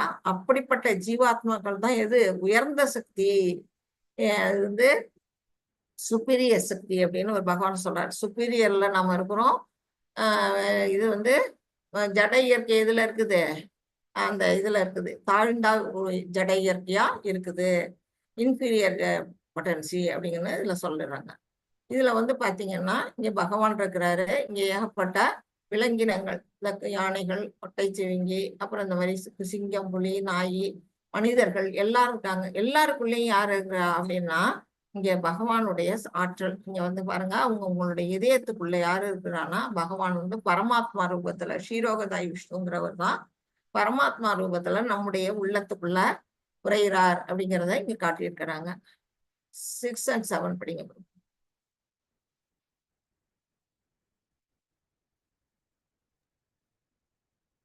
ஹரே கிருஷ்ணா. ஹரே கிருஷ்ண மாதாஜி, நான் हरे படிக்கவா? कृष्णा माताजी। யாராவது ஒருத்தர் படிங்க. படிங்க மாதாஜி. ஏதத்யோனி பூதானி சர்வாணி யுபதாரய அகம் கிருஷ்ணாத் கிருத்தன்ய ஜகதஹ பிரபவ பிரளயஸ்ததா மத்தஹ பரதரம் நான்யத் கிஞ்சித் அஸ்யதி தனஞ்சய மயி சர்வம் இதம் ப்ரோதம் சூத்ரே மணிகணாயிவ. இதுல என்ன சொல்லியிருக்கிறாங்க, படைக்கப்பட்டவை அனைத்தும், அதாவது அவரால் பகவானால படைக்கப்பட்டதுதான் இந்த மெட்டீரியல் வேர்ல்டு, உயிர்வாழிகள் எல்லாமே. இந்த படைக்கப்பட்டவை அனைத்தும் எதுல சேர்ந்திருக்கு, இந்த 2 வகை. ஒண்ணு வந்து தாழ்ந்தது அல்லது உயர்ந்தது. அதுதான் இங்க சொல்லியிருக்காரு. ஜட இயற்கை வந்து தாழ்ந்தது, ஜீவாத்மாக்கள் வந்து உயர்ந்த இயற்கை. இந்த 2லதான் வந்து அவருடைய படைப்புல எல்லாமே இருக்கு. இவ்வுலகில் ஜடமாகவும் ஆன்மீகமாகவும் இருப்பவை அனைத்திற்கும் ஆதியும் அந்தமும் நானே என்பதை நிச்சயமாக அறிவாயாக. ஆக மொத்தம் ஜடமா இருக்கிறது இந்த பௌதீகம், ஆன்மீகமா இருக்கிறது யாரு? உயிர்வாழிகள். இந்த இரண்டுக்கும் காரணம் யாரு? மூல காரணமா இருக்கிறது ஆதி அந்தமற்ற பகவான் கிருஷ்ணர் அப்படிங்கிறத இங்க எடுத்து சொல்றாரு. அடுத்த ஸ்லோகத்துல என்ன சொல்றாங்க? செல்வத்தை வெல்வனே தனஞ்சயா அப்படின்னு கூப்பிடுறாரு இல்லையா? என்னை விட உயர்ந்த உண்மை ஏதும் இல்லை. பகவானுடைய மேல அவருக்கு அப்பாற்பட்ட நிலையில இருக்கக்கூடியவர் எதுவுமே கிடையாது. அவருக்கு ஒப்பாரும் இல்லை, மிக்காரும் இல்லை, உயர்ந்தவரும் இல்லை. யாராச்சும் அவரோட மற்ற தேவர்களை சமமா பேசுனா அவங்க என்ன செய்யறாங்க? பாஷண்டி ஆயிடுறாங்க, அதாவது நாத்திகன் ஆயிடுறாங்க அப்படின்னு சொல்லப்பட்டிருக்கு வேதங்கள்ல. அதனால எல்லாருக்கும் மேம்பட்ட நிலையில யார் இருக்காருன்னா பகவான் கிருஷ்ணர் அப்படிங்கிறத அவர் வாயாலே இப்ப சொல்றாரு. என்னை விட உயர்ந்த உண்மை ஏதும் இல்லை. நூலில் முத்துக்கள் கோர்க்கப்பட்டுள்ளது போல அனைத்தும் என்னையே சார்ந்துள்ளன. எப்படி அவருடைய உடல்ல இருந்து ஒவ்வொரு அந்த வியர்வை தூர அந்த நாளங்கள்ல இருந்து எப்படி உலகங்கள் வெளியில வருது, அவருடைய மூச்சு வெளிமூச்சு விடும்போதெல்லாம் உலகம் வெளியில வந்துகிட்டு இருக்கு, பிரபஞ்சங்கள் வெளியில வருது. உள்மூச்சு விடும்போது உள்ள எல்லாம் உள்ளுக்குள்ள அவருக்குள்ள போய் அடங்கிடுது. இப்படிதான் பிரபஞ்சங்கள் வெளியில வருது. பாத்தீங்கன்னா இங்க பால் பாலா வருது பாருங்க, அது எப்படி இருக்கு? நூல்ல நம்ம த்ரெட்ல என்ன செய்வோம்? மணியை கொத்து எல்லாரும் கழுத்துல அணிஞ்சிருப்போம். அந்த மாதிரி முத்துச்சரத்தை ஒரு த்ரெட்ல கொத்தா எப்படி இருக்குமோ அது போல அவர் உடல்ல இருந்து அத்தனை பிரபஞ்சங்கள் ரவுண்ட் ரவுண்டா பால் பாலா வெளியில வந்துகிட்டு இருக்கு. அந்த இது எப்படின்னா அந்த த்ரெட்டு கண்ணுக்கு தெரியாது. அது மாதிரிதான் அங்க அந்த பிரபஞ்சங்கள் மட்டும் அங்க பாத்தீங்கன்னா இந்த பிக்சர்ல தான் கொடுத்துருக்குறாங்க. அந்த ஒவ்வொரு பிரபஞ்சத்துக்குள்ள இவருதான் காரணகதா விஷ்ணு, காரண கடல்ல படுத்திருக்கிறவர். அவர்கிட்ட தான் பிரபஞ்சங்கள் வருது. உள்ளுக்குள்ள யார் இருக்கா அப்படின்னா கர்ப்பகோதா விஷ்ணு. அவருதான் இந்த அண்டங்களை தாங்கி பிடிக்கிறாரு. அவருடைய நாபி கமலத்துல இருந்துதான் யார் வரா? பிரம்மதேவன் வராரு அப்படிங்கிறத நம்ம புரிஞ்சுக்கணும். அதுதான் இங்க சொல்லப்பட்டிருக்கு. 7.8 படிங்க.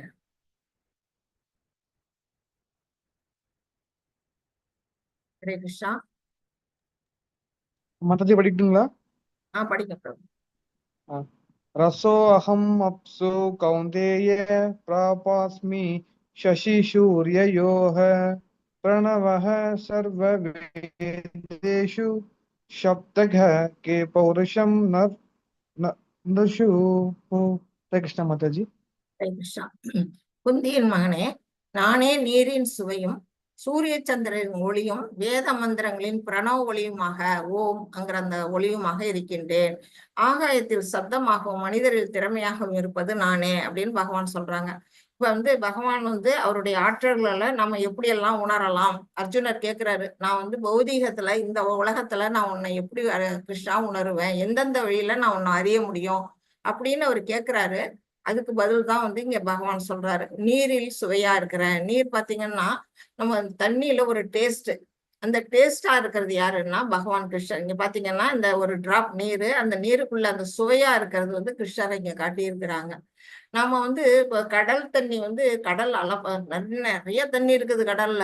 ஆனா அந்த தண்ணியை நம்ம கொஞ்சமாச்சும் ஒரு குடி அளவுக்கு தண்ணியாச்சும் நம்மளால குடிக்க முடியுமா? நம்மளால குடிக்க முடியாது. ஏன்னா அதுல உப்பு தண்ணி, நம்ம தண்ணியே கிடைக்காத பஞ்ச காலத்துல கூட போய் நம்ம கடல் தண்ணியை குடிக்க மாட்டோம் இல்லையா? ஆனா நம்ம வீட்டுல நம்ம செய்வோம், நல்ல தண்ணி இருந்ததுன்னா ஊற்று தண்ணி, கிணத்து தண்ணி, அந்த ஆற்று தண்ணி அதெல்லாம் பாத்தீங்கன்னா நல்ல மழை தண்ணி. இப்பெல்லாம் நம்ம இது போட்டுட்டோம், மிஷினை போட்டுட்டோம். அதுக்கும் அந்த மாதிரி என்ன பண்றோம்? நல்ல தண்ணியோட அந்த சுவையா இருக்கிறது யாரு அப்படின்னா பகவான் கிருஷ்ணர். அந்த சுவை கிருஷ்ணர் அப்படிங்கறத சொல்றாரு. சூரிய சந்திரர்கள் ஒளியும், சூரியனும் சந்திரனும் பகவானுடைய 2 கண்கள், கிருஷ்ணருடைய 2 கண்கள். அப்ப அந்த ஒளி எப்படி வரும்? அந்த ஒளி பகவானுடைய அந்த கண்கள்ல இருந்து வரக்கூடிய ஒளி, அந்த ஒளி கிடைக்குது அப்படிங்கிறது சொல்றாரு. வேத மந்திரங்களின் பிரணவ ஒளி, வேத மந்திரங்கள் உச்சாடனம் பண்ணாலே அங்க ஓம் அப்படிங்கிற அந்த சவுண்டு கேட்கும். எல்லாருமே உணர்ந்திருப்பீங்க. அந்த ஓம்காரமா இருக்கிறதும் பகவான் தான் அப்படிங்கிறாரு. அப்புறம் ஆகாயத்தில் சப்தம், நல்ல நடு நிசையில அமைதியா எல்லாம் உலகம் உறங்கிட்டு இருக்கும்போது பாத்தீங்கன்னா அந்த ஆகாயத்துல இருந்து ஒரு சப்தம் வர்றதை உணர முடியும் நம்மளால. அப்படி வர்ற சப்தம் எது அப்படின்னா பகவான் தான். மனிதரில் திறமை, ஒவ்வொரு மனிதனுக்கும் ஒவ்வொரு மாதிரி திறமை இருக்கும். ஒருத்தனுக்கு ஓவியம் வரையறதுல திறமை இருக்கும், ஒருத்தனுக்கு சிற்பம் செதுக்கிறதுல திறமை இருக்கும், ஒருத்தன் கவிதை பாடுறதுல திறமை இருக்கும். அப்படி ஒவ்வொருத்தருக்கும் ஒவ்வொரு திறமை இருக்கும். பாடுவாங்க, சில பேர் டான்ஸ் ஆடுவாங்க. அப்படி அந்த திறமைங்கிறது எதுன்னா பகவானுடைய சக்தி அப்படிங்கிறத பகவான் இங்க சொல்றாங்க. இன்னும் எது எதுல இருக்கிற அப்படிங்கிறத 7.8 இருந்து 11 வரை உள்ள ஸ்லோகங்கள்ல இங்க கொடுத்துருக்காங்க. இதுல நீரின் சுவை பார்த்துட்டோம், சூரிய ஒளி பார்த்துட்டோம், வேதாந்தரின் ஓம் பார்த்துட்டோம், ஆகாயத்தின் ஒளி, மனிதன் திறமை வரையிலும் நம்ம பார்த்துட்டோம். அடுத்தது பூமி, நிலத்தின் மூல நறுமணம். பாத்தீங்கன்னா நம்ம மண்ணுல வந்து ஒரு நறுமணம் இருக்கும். அது சாதாரணமா நம்மளால உணர முடியாது. ஒரு மழை, கோடை காலத்துல ஒரு மழை வந்து சட சடன்னு மழை பெய்யும் பாருங்க. அப்ப வந்து பூமியில இருந்து ஒரு வாசனை வரும், மண் வாசனை அப்படிங்கறது நம்ம அப்பதான் உணர்வோம். ஆக மொத்தம் மண்ணுக்கு மனம் இருக்கு அப்படிங்கிறத நமக்கு உணர முடியும். அந்த மனமா இருக்கிறது யாரு அப்படின்னா பகவான் கிருஷ்ணர் அப்படிங்கிறது இங்க சொல்லப்பட்டிருக்கு. அடுத்தது நெருப்பில், தீயில இருக்கக்கூடிய அந்த வெப்பம், சூடு இருக்குல்ல, உணர்றோம் இல்லையா, அந்த வெப்பமா இருக்கக்கூடியதும் பகவான் கிருஷ்ணர். இதெல்லாம் வந்து அவர் வாயாலேயே சொல்றாரு. நம்ம வந்து அதனால நிச்சயமா அதை வந்து எப்படி ஏத்துக்கணும், கண்ணை மூடிட்டு நம்ம வந்து அதை ஏத்துக்கணும். ஏன்னா அவருடைய வாயிலிருந்து வந்தது. அடுத்தது உயிரினங்களின் வாழ்க்கை, எல்லாருடைய உயிர், நம்ம உயிர் உள்ளுக்குள்ள இருக்கக்கூடிய அந்த உயிர் உணர்வுங்கிற அந்த இது எதனால வருது, அது பகவான் தான். அவருடைய அங்க துணுக்குகள், அவர்கிட்ட இருந்து பிரிஞ்சு வந்தவங்க நாமெல்லாம் அப்படிங்கிறத நம்ம புரிஞ்சுக்கணும். அனைத்து சன்னியாசிகளின் தவம் புரிவோரின் தவம்ங்கிற அந்த நிலையில யார் இருக்காருன்னா இறைவன் தான் அதுலயும் குடிகொண்டிருக்கிறாரு. எல்லா உயிரினங்களிலும் மூல விதை, பீஜம் நான் அப்படிம்பாரு. பீஜம்னா விதை, மூல விதை பகவான் தான். நம்ம வந்து உன்னோட அப்பா யாருன்னா அப்பா, என்னோட அப்பா சொல்லுவோம், அப்பாவோட அப்பா அப்பா அப்படின்னு வரிசையா போயிட்டே இருந்தா பிரம்மர்ல போய் முடியும். பிரம்மனுக்கு அப்பா யாரு, காரணம் கர்ப்போதய விஷ்ணு. அப்படி இறைவன்கிட்ட இருந்து வந்தவங்க தான். அந்த மூல விதை வந்து அது நம்ம அதை வந்து புரிஞ்சுக்கணும். புத்திசாலிகளின் புத்தி, நமக்கு வந்து பெரிய இன்டெலிஜென்ட் இருக்குன்னு நம்ம எல்லாம் கர்வமா இருப்போமே, அந்த இன்டெலிஜென்ட் யாருன்னா இறைவன் கொடுத்தது. அவர்கிட்ட இருந்து வந்து அவர்கிட்ட இருந்து 6 ஆப்புலன்ஸ் அவர்கிட்ட முழுமையா நிறைஞ்சிருக்கு. முழுமையா அவர்கிட்ட இருந்து என்ன இருக்கு, செல்வம், புகழ், அறிவு, வளம், திறமை, அந்த இது என்னது துறவு அப்படின்னு 6 விதமான ஆப்புலன்ஸ் இருக்கு. அதுல இருக்கக்கூடியதுல நமக்கு ஒரு துளிதான் இருக்கு அவர்கிட்ட இருந்து இருக்கிறதுல. இந்த ஒரு கடுகளவு கூட நம்மள்ட்ட இல்ல, அணுவுலையும் அணுவா நம்மள்ட்ட இருக்கு. அந்த புத்தியை வச்சுக்கிட்டு நம்ம வந்து படாத பாடுபட்டுவோம். அடுத்தது பலசாலிகளின் பலம், வலிமை, ஒவ்வொருத்தட்ட இருக்கக்கூடிய அந்த பலம்ங்கிறதும் இறைவனுடைய சக்தி. அப்புறம் காமமும் பற்றுதலும் அறவே இல்லாத பலசாலிகளின் பலம். பலத்திலேயே எப்படிப்பட்ட பலம்னா காமம் இருக்கக்கூடாது, பற்றுதல் இருக்கக்கூடாது. அப்படிப்பட்ட ஒரு பலமா இருக்கதும் நான் தான் அப்படிங்கிறாரு.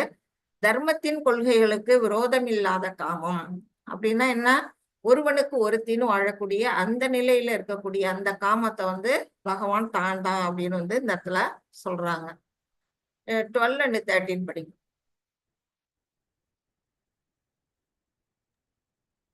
हरे कृष्णा माताजी। हरे कृष्णा। ये चैव सात्विक भावा राजसरास तामसाश्च ये मत्त ये वेदितान्विति न त्वहं देषु ते मयि त्रिभिर्गुणमयिर्भावैर्येपिह सर्वम् इदं जगत् मोहितं नाभिजानाति मामेभ्यः परम अव्ययम्। हरे कृष्णा। ஹரே கிருஷ்ணா. இதுல வந்து இப்ப என்ன வந்து 3 குணங்களை பத்தி சொல்லப்பட்டிருக்கு. சத்துவம், ரஜஸ், தமஸ். சத்துவகுணம், ரஜகுணம், தமகுணம். இந்த குணத்துல எந்த வாழ்க்கை நிலையானாலும் ஒவ்வொருத்தரும் வந்து ஏதோ ஒரு குணத்துலதான் நம்ம வாழ்ந்துட்டு இருக்கோம். நம்ம 4வது சாப்டர்லயே படிச்சோம். பிராமணர்கள் வந்து சத்துவகுணத்துல இருப்பாங்க, சத்திரியர்கள் ரஜகுணத்துல, வைசியர்கள் வந்து ரஜகுணமும் தமகுணமும் கலந்ததுல இருப்பாங்க, சூத்திரர்கள் வந்து முழுக்க முழுக்க தம குணத்துல இருப்பாங்கன்னு. அப்படி எந்த நிலை எந்த குணத்தை கொண்டு அவங்க வாழ்க்கை நிலையானாலும் அவை எனது சக்தியால், பகவானுடைய சக்தியால் படைக்கப்படுபவை. எல்லாமே யாரோட சக்தி, இறைவனுடைய சக்தி அப்படிங்கிறத நம்ம வந்து புரிஞ்சுக்கோ அப்படின்னு சொல்றாரு. ஒரு விதத்தில் நானே எல்லாம் என்ற போதிலும் நான் சுதந்திரமானவன். பகவான் தான் இந்த குணங்கள் 3 குணங்களை படைச்சாரு, உயிர் வாழிகளை படைச்சாரு, இந்த பௌதிக இயற்கையை படைச்சாரு. ஆனாலும் அதுல அவர் அடங்குவாரா அப்படின்னா இல்ல. அவர் வந்து ஃப்ரீடம், அவர் வந்து வெல் ஃப்ரீ, அவரு சுதந்திரமானவர். நான் ஜட இயற்கையின் குணங்களுக்கு உட்பட்டவன் அல்ல. இந்த குணங்களுக்கு யாரு, அவர் வந்து மாறாக அவை எனக்குள் அடக்கம்ங்கிறாரு. அந்த குணங்களுக்கு அதிகாரி அவருதான் வந்து பரம ஆளுநர். அதனால அவர் என்ன செய்வாரு, 3 குணங்களுக்கு உட்பட அவரு மாட்டாரு. இப்போ ஒரு இந்த இதுல வந்து ஒரு ஜெயில் கைதி இருக்கிறாங்கன்னா அந்த ஜெயில் கைதி வந்து அந்த சட்டத்திட்டத்துல அவங்க உட்பட்டு இருக்கணும். அதை பார்வையிட வரக்கூடிய ராஜாவோ இல்லை வேற அதுக்கு அதிகாரிக்கு மேல்நிலையில இருக்கிறவங்களோ அதை பார்வையிட வந்தாங்கன்னா அந்த ஜெயில இருக்க சட்டத்திட்டத்துக்கு அவங்க உட்படுவாங்களா? இல்லையா? அது மாதிரிதான் இந்த இயற்கை குணங்களுக்கு சட்டத்திட்டங்களுக்கு எல்லாம் யார் உட்பட்டவர்கள்? இந்த உயிர்வாழிகள் மட்டும்தான். இறைவன் அதுக்கு மேற்பட்டவர், இந்த குணங்களை படைத்தவரே அவர்தான் அப்படிங்கிறத சொல்லப்பட்டிருக்கு. இதுல என்ன சொல்லியிருக்காங்க? சத்துவம், ரஜஸ், தமோ என்னும் 3 வகை குணங்களால் மங்கி இருப்பதால் குணங்களுக்கு அப்பாற்பட்ட அழிவற்ற என்னை முழு உலகமும் அறியாது. நம்ம எல்லாம் என்னனால மயங்கி கிடக்குறோம் அப்படின்னா இந்த 3 குணங்கள்னால மயங்கி இருக்கிறோம். இந்த 3 குணங்களை விட்டு வெளியில வந்தாதான் பகவானை பற்றி நம்ம உணர முடியும். அது தெரியாம மங்கி இருக்கிறதுக்கு காரணம் யாரு? இந்த 3 குணங்கள். இங்க பாத்தீங்கன்னா இந்த 3 குணங்கள் இங்க 3 பெண்களா இங்க காட்டப்பட்டிருக்கு. ஒவ்வொரு குணம் ஒரு குணம் சத்துவம், ஒண்ணு ரஜோ, ஒண்ணு தமோ. இது என்ன செய்யுது? ஒரு கயிறு எல்லாம் கட்டி வச்சிருக்கு, அதாவது அந்த பந்தப்படுத்தி வச்சிருக்கு. நம்ம உயிர்வாழிகள் எப்படின்னா நம்ம பார்த்துருக்கிறவங்கள பொம்மலாட்டம், அந்த மாதிரி பப்பட்ல ஆடுற பொம்மைகள் மாதிரி நம்ம அந்த 3 குணங்கள்ல ஆட்பட்டு இருக்கோம். அதுக்கு மேற்பட்ட நிலையில பகவான் கிருஷ்ணர் இதெல்லாம் பார்த்துக்கிட்டே இருக்கிறார். இதுதான் இதுல இருக்கிறதுனாலதான் நாம என்ன செய்ய முடியல? இறைவனை உணர முடியல.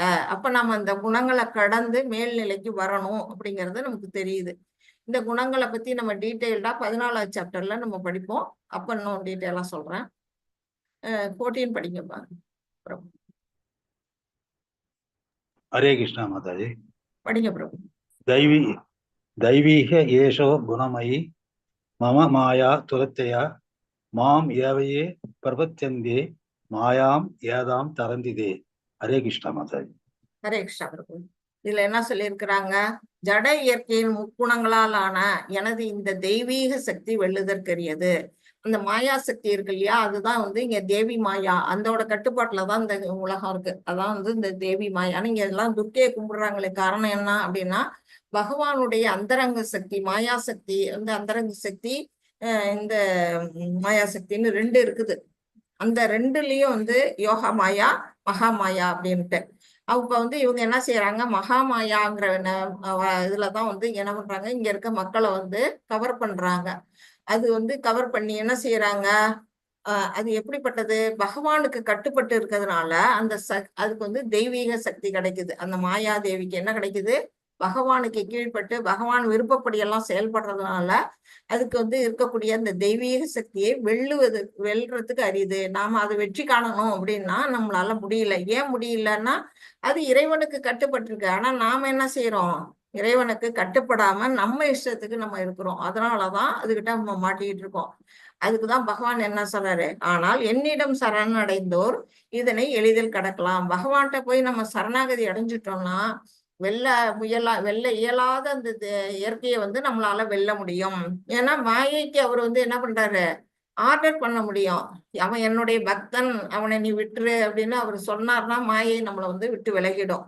இப்படிதான் நம்ம என்ன செய்யணும்? பகவானுடைய திருவடிகள்ல நம்ம சரணடையணும் அப்படிங்கிறத சொல்லணும். இப்ப நம்ம கையை தூக்கணும். பகவான் கிட்ட நம்ம சம்சார கடல்ல தத்தளிச்சுட்டு இருக்க நாம உயிர்வாழிகள் என்ன செய்யணும்? கையை மேல தூக்குனாதான் பகவான் தூக்குவாரு. நம்ம கையை நம்ம கையிலேயே வச்சுக்கிட்டு இருந்தோம்னா நம்மள அவரால் காப்பாற்ற முடியாது. அதுதான் இங்க சரணாகதி அப்படின்னு சொல்லப்பட்டிருக்கு. 15 படிங்க பிரபு. ஹரே கிருஷ்ணா மாதாஜி. ஹரே கிருஷ்ணா. நாமாம் துஷ்கிருதினோ மூட பிரபத்யந்தே தராதமா மாயையா பக்ருத ஜானா ஆசரம் பாவம் ஆசிரதா. ஹரே கிருஷ்ணா. ஹரே கிருஷ்ணா. இதுல என்ன சொல்லியிருக்கிறாங்கன்னா 4 விதமான துஷ்டர்கள். துஷ்கிருதினோ, அந்த துஷ்கிருதினோ யாரு அப்படின்னா மூடர்கள், நராதவர்கள், மாயை பக்ருதாக, அப்புறம் ஆஷிதா அதாவது அசுரர்கள். அதாவது என்ன சொல்லியிருக்காங்க? சற்றும் அறிவற்ற மூடர்களும். அவங்க எப்படி செயல்படுவாங்க? இறைவனை பற்றிய ஞானம் இல்லாம இருப்பாங்க.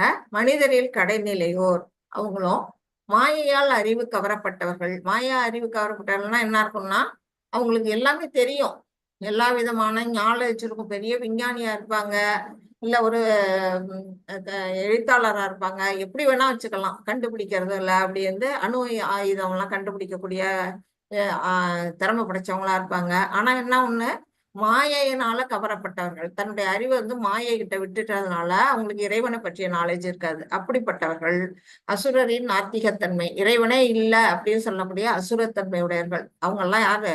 துஷ்டர்கள். அவங்க வந்து ஒரு காலத்திலயும் என்னது சரணடைய மாட்டாங்க அப்படின்னு சொல்லி அதுக்கு உதாரணமா இங்க கொடுத்திருக்கிறாங்க.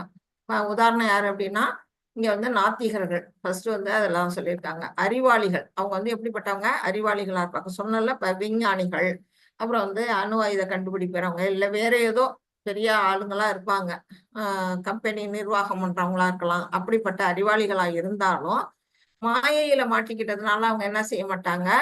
நாத்திகம் பேசுவாங்க. நாத்திகம் பேசுறதுனால என்ன செய்வாங்க? ஆத்திகத்துக்கு வரமாட்டாங்க, இறைவனை உணர மாட்டாங்க அப்படின்னு சொல்லப்பட்டிருக்கு. அடுத்தது மூடர்கள். மூடர்கள் என்ன செய்வாங்க? ஒரு கழுதையோட ஒப்பிட்டிருக்காரு பகவான். அது அந்த ஒரு கழுதை என்ன செய்யும்? ஒரு கட்டு புல்லு கிடைக்குமா அப்படிங்கிற அந்த ஆசையில தன்னுடைய எஜமானன் வந்து தன்னுடைய வண்டியில வந்து அளவுக்கு அதிகமான சுமையை ஏற்றுவான். இந்த பாருங்க இழுத்துக்கிட்டு போகுது. அளவுக்கு அதிகமான சுமையை வந்து என்ன செய்யும்? கடினமா உழைக்கும் அந்த இடத்துக்கு. எதுக்காக? அந்த ஒரு கட்டு புல்லுக்காக. அது ஆசைப்படுறதுக்கு, அதுக்கு தூங்குறதுக்கு சாப்பிட்றதுக்கு கூட நேரம் கிடைக்காது. அது நல்லா வேலை வாங்குவான். அந்த மாதிரி வேலை செய்யக்கூடியவர்கள். இப்போ பாத்தீங்கன்னா நமக்கு வந்து 8 மணி நேரம் உழைக்கிறவங்க சில பேர் வந்து பார்ட் டைம் எக்ஸ்ட்ராவா வேலை செஞ்சு இன்னும் சம்பாதிக்கணும்னு நினைப்பாங்க. அதெல்லாம் வந்து மூடர்கள்.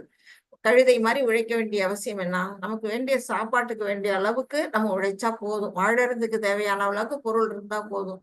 ஜென்ம ஜென்மமா வந்து தலைமுறையா சொத்து சேர்க்க வேண்டிய அவசியம் இல்லை அப்படிங்கிறத புரிஞ்சுக்கணும். அவங்களால வந்து இறைவனை சரணடைய மாட்டாங்க.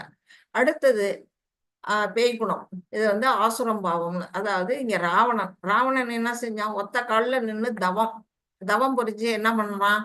நான் வந்து இந்த உலகத்தையே வென்று காட்டுவேன், உங்க அங்க வாழக்கூடிய மக்களுக்கெல்லாம் நான் மாடிப்படி அமைச்சு சொர்க்கத்துக்கு போறதுக்கு நான் மாடிப்படி கட்டி தரேன் அப்படின்னு சொல்றான். அந்த அளவுக்கு அவனுக்கிட்ட அசுரத்தன்மை, தன்னை விட பலசாலி யாரும் இல்லை அப்படின்னு சொல்லக்கூடிய அந்த நிலையில இருக்க ராவணன் போன்றவர்கள் வந்து அசுர குணத்துக்கு உதாரணமா சொல்லப்பட்டிருக்கு. கடைசியா இவங்க வந்து நராதமர்கள் என்ன செய்யறாங்க அப்படின்னா இதுக்கு உதாரணமா ஜகாய் மத்தாய் பத்தி கொடுத்திருக்காங்க. இவங்க வந்து சைத்தன்ய மகாபிரபு காலத்துல இந்த 2 பேர் வாழறாங்க. ஜகாய் மத்தாயின்னு 2 பேரு. அவங்க ஆரம்பத்து காலகட்டத்துல ஒரு அந்தன குடும்பத்துல இருந்து ஒழுக்கமா இருந்தவங்க தான். ஆனா வந்து நாள்பட அவங்க என்ன செஞ்சாங்க? ஒழுக்கங்கட்டு எல்லா தகாத காரியங்களும் செஞ்சுக்கிட்டு இருக்காங்க. தண்ணி குடிக்கிறது இந்த மாதிரி எல்லாம் செய்யும் பொழுது அவங்கள வந்து எப்படியாவது விடுதலை பண்ணணும், நல்ல வழிபடுத்தணும்னு அப்ப யார் வரான்னா நித்யானந்த மகாபிரபு. அவர் வந்து பலராமருடைய அம்சம். அவர் என்ன செய்யறாரு? இவங்களை நல்ல வழிபடுத்தணும் அப்படின்னு சொல்லி அவங்கள வந்து ஹரே கிருஷ்ணா மகாமந்திரம் சொல்லி சொல்றாரு. அதுல அவங்க என்ன செஞ்சிடறாங்க? பானையை தூக்கி போட்டு அவர் மேல அடிச்சு காயப்படுத்திடுறாங்க. அவர் நெத்தியில இருந்து ரத்தம் வருது.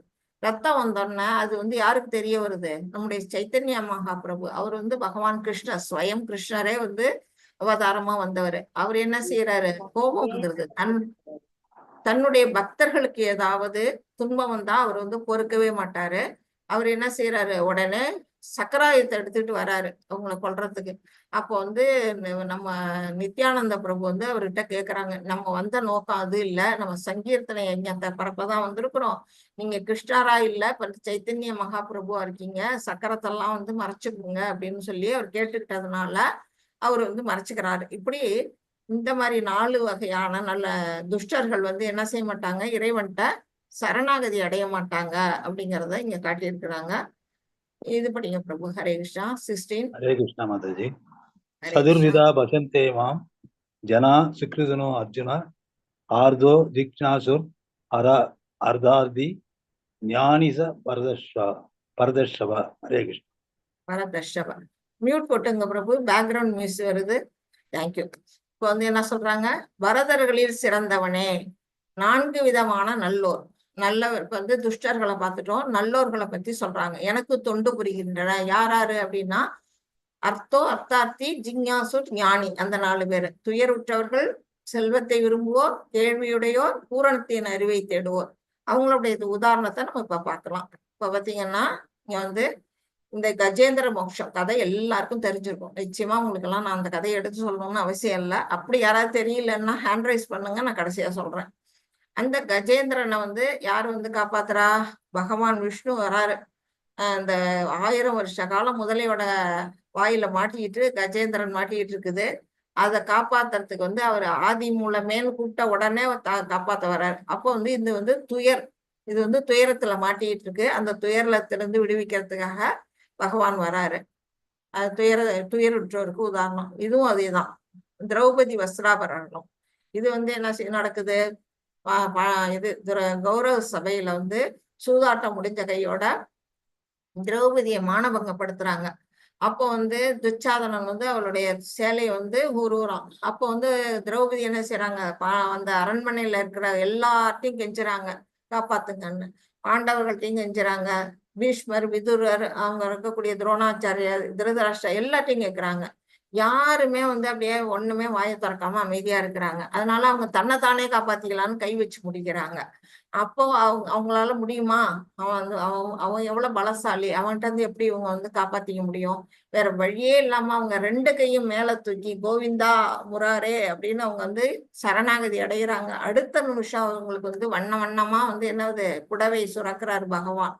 அது வந்து நம்ம பார்த்திருக்கிறோம் திரௌபதியோட வஸ்திராபரணம். அப்போ அவங்க துயருற்ற நிலையில நாம வந்து நாமளே காப்பாத்திக்கலாம்னு நினைக்கிற வரையிலும் பகவான் நமக்கு ஒரு காலத்திலயும் உதவி பண்ணவே மாட்டாரு. நாம வந்து இறைவா நீதான் என்னை காப்பாத்தணும், உன்னை விட்டா எனக்கு கதி இல்லைங்கிற அந்த நிலைமையில நம்ம போய் சரணாகதி அடைஞ்சா அடுத்த நிமிஷம் அவர் வந்துருவார் நமக்கு காப்பாத்த. அதுதான் இது ரெண்டுக்குமே அதுதான் உதாரணமா கொடுத்திருக்கிறாங்க. இது வந்து சுகதேவ சுவாமி ஜனனம். இது எப்படின்னா சுகபிரம்மம் இங்க வந்து சுகபிரம்மம் தான் வந்து என்ன செய்யறாரு, ஸ்ரீமத் பாகவத்தை இங்க பரிஷித் மகாராஜாவுக்கு சொல்றாரு, கதை சொல்றாரு. அந்த 7 நாள்ல அவருக்கு இறக்க போறாருங்கிற அந்த நிலையில அவரு என்ன செய்யற, கங்கை கரையில போய் சாப்பிடாம தண்ணி குடிக்காம உட்கார்ந்து தவம் இறைவனை அடையறதுக்கு உட்கார்ந்து இருக்கிறாரு. அப்ப சுகபிரம்மத்துக்கிட்ட இருந்து ஸ்ரீமத் பாகவத்தை அவர் கேட்கிறாரு. யார் ஒருத்தவங்க ஸ்ரீமத் பாகவதத்தை கேட்கிறாங்களோ அல்லது சொல்றாங்களோ அவங்களுக்கு வந்து முக்தி நிச்சயம் அப்படின்னு சொல்லப்பட்டிருக்கு. அவ்வளவு சிறந்த அந்த பாகவதம் யார் சொல்றா, சுகபிரம்மம். அவருதான் வந்து இங்க பிறக்கிறதோட காட்டியிருக்கிறாங்க. அவர் எப்படிப்பட்டவர் அப்படின்னா, அவர் வந்து ராதாராணி கிட்ட வந்து நமக்கு தெரியும், கிருஷ்ணருடைய தோழி அந்த ராதையரா இருக்காங்க இல்லையா, அவங்கள்ட்ட வந்து என்ன செய்யறாங்க, அந்த கிளி வந்து அங்க இருந்து அவங்கள்ட்ட இருக்கும்பொழுது கிருஷ்ணர் அடிக்கடி பார்த்துக்கிட்டே ஹரே கிருஷ்ணா ஹரே கிருஷ்ணான்னு சொல்லிக்கிட்டே இருக்கு. ராதையை விட்டு கிருஷ்ணர் வந்து துவாரகைக்கு போனோம்னா அந்த கிளி வந்து ராதைகிட்ட கேக்குது, அவங்க வந்து இப்ப கிருஷ்ணரை என்னால பார்க்க முடியலையே, நான் என்ன செய்வேன், என்னால அவரை பிரிஞ்சு இருக்க முடியல அப்படின்னா, நீ கைலாயத்துக்கு போ, அங்க சிவபெருமான் வந்து பார்வதி தேவிக்கு வந்து பாகவதம் சொல்லிட்டு இருக்காங்க, அங்க போ அப்படின்னு சொல்லி அவங்க அனுப்பி விடுறாங்க. அதே மாதிரி அங்க கைலாயத்துக்கு போகுது அந்த கிளி. போய் பகவான் சிவபெருமான் என்ன செய்யறாரு, பார்வதி தாயாருக்கு வந்து ஸ்ரீமத் பாகவதம் சொல்லிட்டு இருக்கிறாரு. அதுக்கு வந்து என்ன சொல்றாரு, நீ நான் கேட்டுக்கிட்டு இருக்கியான்னு எனக்கு தெரியணும், அக்னாலஜ்மெண்ட் கொடு, போட்டுக்கிட்டு இருக்கு அப்படின்னு சொல்றாரு. அவங்க போட்டுக்கிட்டே இருக்கிறாங்க. ஆனா ஒரு காலகட்டத்துல அவங்க தூங்கிடுறாங்க.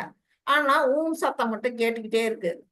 பார்த்தா இவரு சிவபெருமான் பாக்குறாரு, பார்வதி தூங்குறாங்க, ஆனா மட்டும் கேக்குது. எப்படி யார் போட்டுக்கிட்டு இருக்கா அப்படின்னா, இந்த கிளியும் போட்டுக்கிட்டு உட்காந்துருக்குது. உடனே ஐயோ வந்து மிக ஒரு ரகசியமான அந்த ஞானத்தை வந்து இந்த ஒரு கிளி கேட்டுட்டு இதை பிடிச்சே ஆகணும்னு அது துரத்துறாரு. அது என்ன செய்யுது, வேகமா பறந்து வந்து இங்க வியாசருடைய மனைவி அவங்க என்ன செய்யறாங்க, தூங்கிட்டு இருக்காங்க. தூங்கும் பொழுது வாயை திறந்து வச்சு தூங்குறாங்க. சாதாரணமா நம்ம வீட்டுல எல்லாருமே பார்ப்போம், தூங்கி வாய் திறந்துருக்கும். அந்த மாதிரி தூங்கிட்டு இருக்கும் பொழுது அந்த வாய் வழியா உள்ள போயிடுது, அவங்களுடைய உடலுக்குள்ள உள்ள போயிடுது. உள்ள போனோன்னா சிவபெருமான் வந்து என்னடா எப்படி பிடிக்கிறது அப்படின்னு நினைக்கும் பொழுது வியாசர் சொல்றாரு, நீங்க கவலைப்படாதீங்க, அது போய் அது உள்ள கருவாயிடுச்சு, நான் வந்து அது பிறந்ததுக்கு அப்புறம் உங்கள்ட்ட நான் ஒப்படைக்கிறேன், இல்ல நல்ல வழியா நான் வளர்த்துக்கிறேன் அப்படின்னு சொல்லி அனுப்பி விட்டுடுறாரு. அப்புறம் சிவபெருமான் போயிடுறாரு.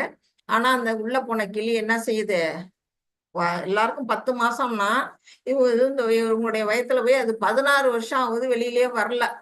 அவங்க ரொம்ப கஷ்டப்படுறாங்க. வியாசருடைய மனைவி வயத்துல எவ்வளவு காலம் சுமந்துகிட்டு இருக்க முடியும். அப்போ வந்து வியாசர் அவங்களுடைய கஷ்டத்தை பார்த்துட்டு கேக்குறாரு, வெளியில வா மகனே அப்படின்னு. வரமாட்டேன் அப்படிங்குது. உடனே கிருஷ்ணரை போய் கூட்டிட்டு வர்றாரு. கிருஷ்ணர்கிட்ட வந்து போய் கேட்கும் பொழுது அவர் வந்து கிருஷ்ணருக்கு சொல்றாரு, நீ வெளியில வா.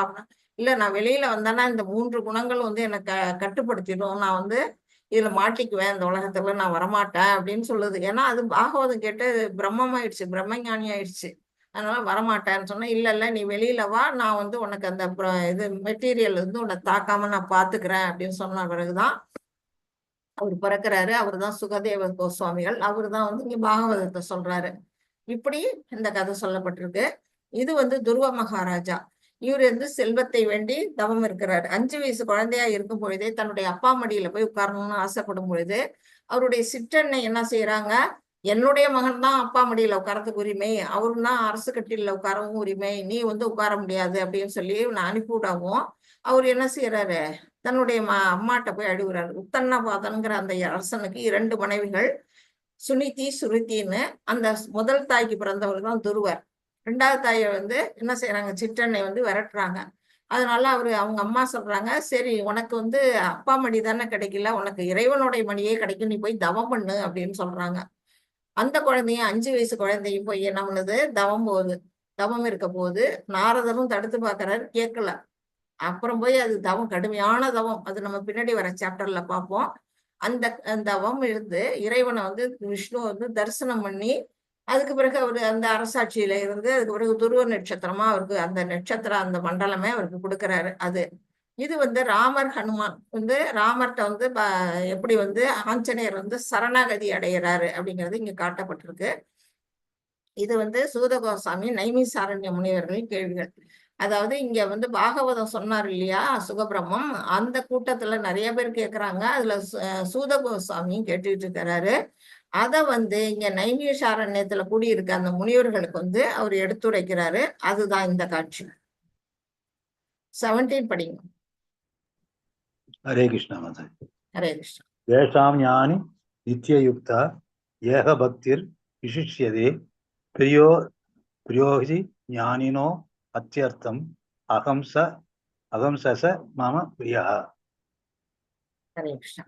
இவர்களில் முழு ஞானத்துடன் எப்போதும் தூய பக்தி தொண்டில் ஈடுபட்டிருப்போனே சிறந்தவன். இப்ப 4 நல்லோர்களை பத்தி பார்த்தோம். அர்த்தாத்தி, ஜிக்ஞாசு, அப்புறம் ஞானி. அந்த 4 பேர்ல யாரு ஒருத்தவங்க எனக்கு ரொம்ப பிடிச்சவங்க அப்படின்னு சொல்றாரு. ஏனெனில் நான் அவனுக்கு மிகவும் பிரியமானவன், அவனும் எனக்கு மிகவும் பிரியமானவன்.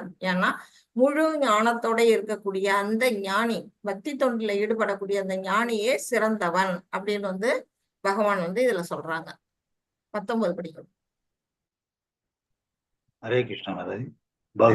பகுநாம் ஜன்மனாம் அந்தே ஞானவான் மா பிரபத்யந்தே வாசுதேவ சர்வம் இது சா மகாத்மசு துர்பலா. ஹரே கிருஷ்ணா. பகுனாம் ஜன்மனாம் அந்தே, அதாவது பற்பல பிறவிகளுக்கு பின் வந்து நம்ம வந்து எத்தனை பிறவி எடுத்து நம்ம இப்ப மனுஷ பிறவி கிடைச்சதுன்னு இறைவனுக்கு தான் தெரியும், நமக்கு தெரியாது. நம்ம புழுவா பிறந்திருக்கலாம், பூச்சியா பிறந்திருக்கலாம், மாடாவோ ஆடாவோ ஏதோ ஒரு விலங்கினத்துல பறவையாவோ தாவரமாவோ ஏதோ ஒன்று பிறந்து கடைசியாதான் நம்ம மனுஷ பிறவிக்கு வந்திருக்கிறோம். இப்படி பற்பல பிறவிகளுக்கு பின் உண்மையான அறிவுடையவன், எல்லா காரணங்களுக்கும் காரணமாக பிரம்ம சமீதியில வரும் ஈஸ்வரக பரமகிருஷ்ணக சச்சிதானந்த விக்கிரக அனாதிராதி கோவிந்தக சர்வ காரணம், சர்வத்துக்கும் காரணமா இருக்கக்கூடியது யாரு, பகவான் கிருஷ்ணர் அப்படிங்கிறத உணர்ந்து எல்லாமாக என்னை அறிந்து என்னிடம் சரணடைகின்றான். பல பிறவிகளுக்கு பின்னாடிதான் ஒவ்வொருத்தரும் என்ன பண்றோம், இறைவன்கிட்ட போய் சரணாகதி அடைகிறோம். அத்தகைய மகாத்மா மிகவும் அரிதானவன். அப்படிப்பட்ட மகாத்மா வந்து மிகவும் அரிதானவன். வாசுதேவனே சர்வம், அனைத்தும் வாசுதேவனை விட்டா வேற வழி இல்ல. அப்படிப்பட்ட மகாத்மா வந்து அரிதானவன் அப்படின்னு பகவான் இங்க சொல்றாங்க. 2021. ஹரே கிருஷ்ணா மாதாஜி. ஹரே கிருஷ்ணா. காமைஸ் தைர் இருத ஞானஹ பிரபத்தந்தே அந்ய தேவதா தம் நியமம் ஆஸ்தயா பிரகிருத்தியா நியதா ஸ்வயா. 21. யோ யாம் தனும் பக்தः சரத்தயார்சிதம் இச்சதி தஸ்யாசலம் சரத்மாம் தாமேவ விததாம் யகம். ஹரே கிருஷ்ணா மாதா. ஹரே கிருஷ்ணா. இதுல என்ன சொல்லியிருக்கிறாங்க, தேவ வழிபாடு, டெமிகாட்ஸ் வந்து நம்ம வணங்குறத பத்தி சொல்லப்பட்டிருக்கு. ஜட ஆசைகளால் அறிவை இழந்தவர்கள். எதனால நம்ம தேவர்களை வழிபடுறோம், நமக்கு வந்து ஒரு காரணம் இருக்கு. ஒவ்வொன்றும் நம்ம வந்து ஒவ்வொரு தேவனால நம்ம என்ன பண்றோம், இப்ப நம்ம நல்லா படிச்சு ஸ்கூல் ஃபர்ஸ்ட் வரணும் அப்படின்னு நம்ம நினைச்சோம்னா போய் சரஸ்வதிக்கு வந்து கும்பிடுவோம். நம்மள்ட்ட இருக்கிற செல்வம் பத்தாது, இன்னும் நிறைய பணம் வேணும் அப்படின்னு நினைச்சோம்னா போய் லட்சுமியை வணங்குறோம். அழகான மனைவி வேணும் அப்படின்னா உமாதேவியை போய் வணங்குறோம். இப்படி ஒவ்வொரு தேவர்களுக்கும் ஒவ்வொரு பவர் இருக்கு. அந்த பவரை வந்து போய் வந்து என்ன பண்றோம், மக்கள் வந்து யூஸ் பண்ணிக்கிறோம். அது எதனால? ஜட ஆசை, நம்மள்ட்ட இருக்கக்கூடிய அந்த மெட்டீரியல் டிசைர் இருக்கு இல்லையா, அந்த டிசைர்னால நம்ம என்ன பண்றோம், அறிவிழந்து தேவர்களிடம் சரணடைந்து அவங்கள்ட்ட போய் சரணடைஞ்சு என்ன செய்யறோம், தங்களது இயற்கைக்கு ஏற்ப வழிபாட்டு முறைகளையும் நியமங்களையும் பின்பற்றுகிறார்கள். அதாவது யாருக்கு எது தேவையோ அந்த கடவுளை போய் அவங்க அங்க வழிபடுறாங்க அப்படின்னு வந்து இதுல சொல்லப்பட்டிருக்கு. இதுல வந்து எல்லோரது இதயத்திலும் நான் பரமாத்மாவாக இருக்கின்றேன். நம்ம இதயத்துல யார் இருக்கா? பகவான் கிருஷ்ணரே இருக்கிறாரு, பரமாத்மா ரூபத்துல இருக்கிறாரு. அவருடைய 3 நிலைகள்ல 2வது நிலை. அந்த நிலையில இருக்கக்கூடிய பகவான் அவர் என்ன செய்யறாரு, தேவர்களை வழிபட வேண்டும் என ஒருவர் விரும்பும் போது அந்த குறிப்பிட்ட தேவனிடம் பக்தி செய்வதற்கான அவனது நம்பிக்கை நானே பலப்படுத்துகின்றேன். நீ இந்த தேவனை வணங்கணும்னு நினைக்கிறியா, வணங்கிக்கோ. அதுக்கான வந்து ஊக்குவிக்கிறேன். அவரே நானே மோட்டிவேஷன் பண்றேன் அப்படின்னு செய்யறாரு. அவங்களுக்கு வழிபடுறதுக்கு தேவையான அறிவை வந்து அவரே கொடுக்குறாரு. அவங்களுடைய நம்பிக்கையை பலப்படுத்துறாரு அப்படின்னு சொல்லப்பட்டிருக்கு. இங்க பிரம்மனை ஒருத்தவங்க வணங்குறாங்க, இங்க சிவனை ஒருத்தவங்க வணங்குறாங்க, இங்க பாத்தீங்கன்னா மனிதர் வணங்குறாங்க, இங்க பாத்தீங்கன்னா பேய் பிசாசுகளை வணங்குறாங்க, இங்க சமாதிகளை வணங்குறாங்க. இது எல்லாமே என்ன? டெமிகாட் வர்ஷிப் அப்படின்னு சொல்லப்படக்கூடிய வர்ஷிப். அது வந்து சரியான வழிபாடு இல்லைங்கிறது பின்னாடி படிப்போம். 22, 23 படிப்போம். ஹரே கிருஷ்ணா. ஹரே கிருஷ்ணா. சாதயா சரத்தையா யுக்தஸ் தஸ்யாராதானம் ஈகதே லபதேச தத காமான் மயைவ விஹிதான் இதான் அந்தத்து பலம் தேஷாம் தத் பவத் யல்ப மேதசாம் தேவான் தேவ யஜோயாந்தி மத் பக்தாந்தி மாமபி. ஹரே கிருஷ்ணா. ஹரே கிருஷ்ணா. இத்தகைய நம்பிக்கையுடன் இணைந்து அவன் ஒரு குறிப்பிட்ட தேவரை வழிபட்டு, எந்த நம்பிக்கை, அந்த தேவரால நமக்கு இந்த பலன் கிடைக்கும் அப்படின்னு அந்த நம்பிக்கையை வளர்த்துக்கிட்டு ஒரு குறிப்பிட்ட தேவரை மக்கள் வழிபடுறாங்க. அப்படி வழிபட்டு தனது ஆசைகளை பூர்த்தி செய்ய முயற்சி செய்கிறான். என்ன ஆசையோ, அவனுக்கு என்ன தேவையோ அதுக்கு தகுந்த தேவனை வழிபட்டு அதை வந்து அவங்க என்ன செய்யறாங்க, அந்த ஆசையை தீர்த்து கொள்றாங்க மக்கள். ஆனால் உண்மையில் இந்த நன்மைகள் எல்லாம் என்னால் மட்டுமே அளிக்கப்படுபவையாகும். ஆனா அதெல்லாம் வழங்குறதுக்கு யார் பர்மிஷன் கொடுக்கறா அந்த தேவர்களுக்கு அப்படின்னா இறைவன். ஏன்னா தேவர்கள் எல்லாம் யாருடைய உடல்ல இருக்காங்கன்னா பகவானுடைய உடல்ல இருக்காங்க. நம்ம வந்து 11வது சாப்டர் விஸ்வரூபம் படிக்கும் போது தெரியும் தேவர்கள்லாம் அவருடைய உடல்ல இருக்காங்கன்னு. இங்க வந்து ஷார்ட் லிஸ்டா கொடுத்துருப்பாங்க. ஸ்ரீமத் பாகவத்துல நல்லா டீட்டெயிலா கொடுத்துருப்பாங்க. அது வந்து எப்படின்னா தேவர்கள்லாம் இறைவனோட உடல்ல இருக்கிறாங்க. அப்ப நம்ம வந்து நேரடியா இறைவனை வணங்கிடலாமே, ஏன் தேவர்களை போய் தனித்தனியா வணங்கணும்? இப்ப அது எப்படிப்பட்டதுன்னா, ஒரு மரம் வளர்க்குறோம், அந்த மரத்துக்கு தண்ணி ஊற்றணும்னா நம்ம என்ன செய்வோம், அதோட வேர்பகுதியை நம்ம தான் தண்ணி ஊற்றுவோம். அதை விட்டுட்டு கிளைக்கும் இலைக்கும் பூவுக்கும் கனிக்கும் காய்க்கும் தனித்தனியா நம்ம தண்ணி ஊற்ற மாட்டோம் இல்லையா? அது போலதான் இந்த தேவ வழிபாடுங்கிறது.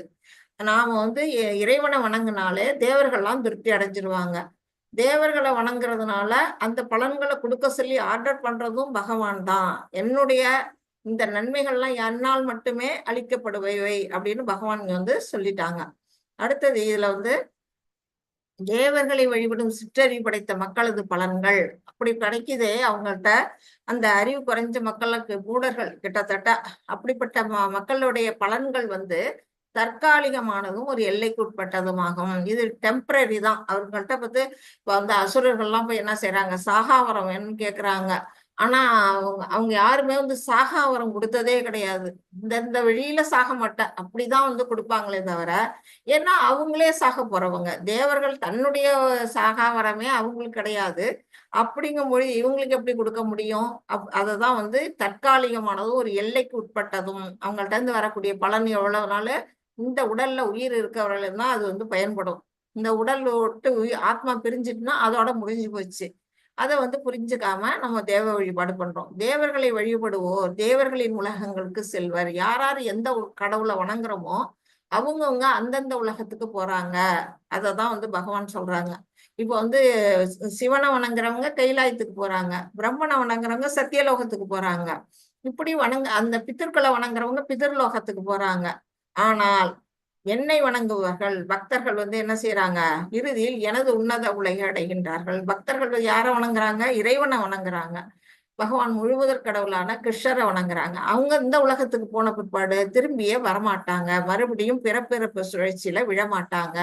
ஆனா தேவ உலகங்களுக்கு போனவர்கள் என்ன செய்யணும், மறுபடியும் இங்க வந்து பிறந்து மறுபடியும் இறைவனை வணங்கி அது போறவர்களும் இந்த உலகத்துல வாழணும் அப்படிங்க சொல்லப்பட்டிருக்கு. இங்க வந்து ஷீரோகதாய் விஷ்ணு பார்க்கடல்ல இருக்கக்கூடிய அந்த பகவானை இங்க வந்து பாத்தீங்கன்னா எல்லா தேவர்களும் வந்து வணங்கிட்டு இருக்கிறாங்க.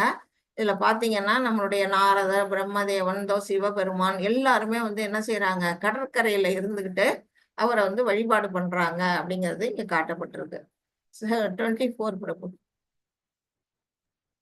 ஹரே கிருஷ்ணா. வந்து அவ்யக்தம் வியக்திம் வியக்திம் ஆபன்னம் மன்யந்தே மாம் அபுத்தயா பரம்பாவம் அஜானந்தோ மாமவியம் மாவியம் அனுத்தமம். ஹரே கிருஷ்ணா. ஹரே கிருஷ்ணா.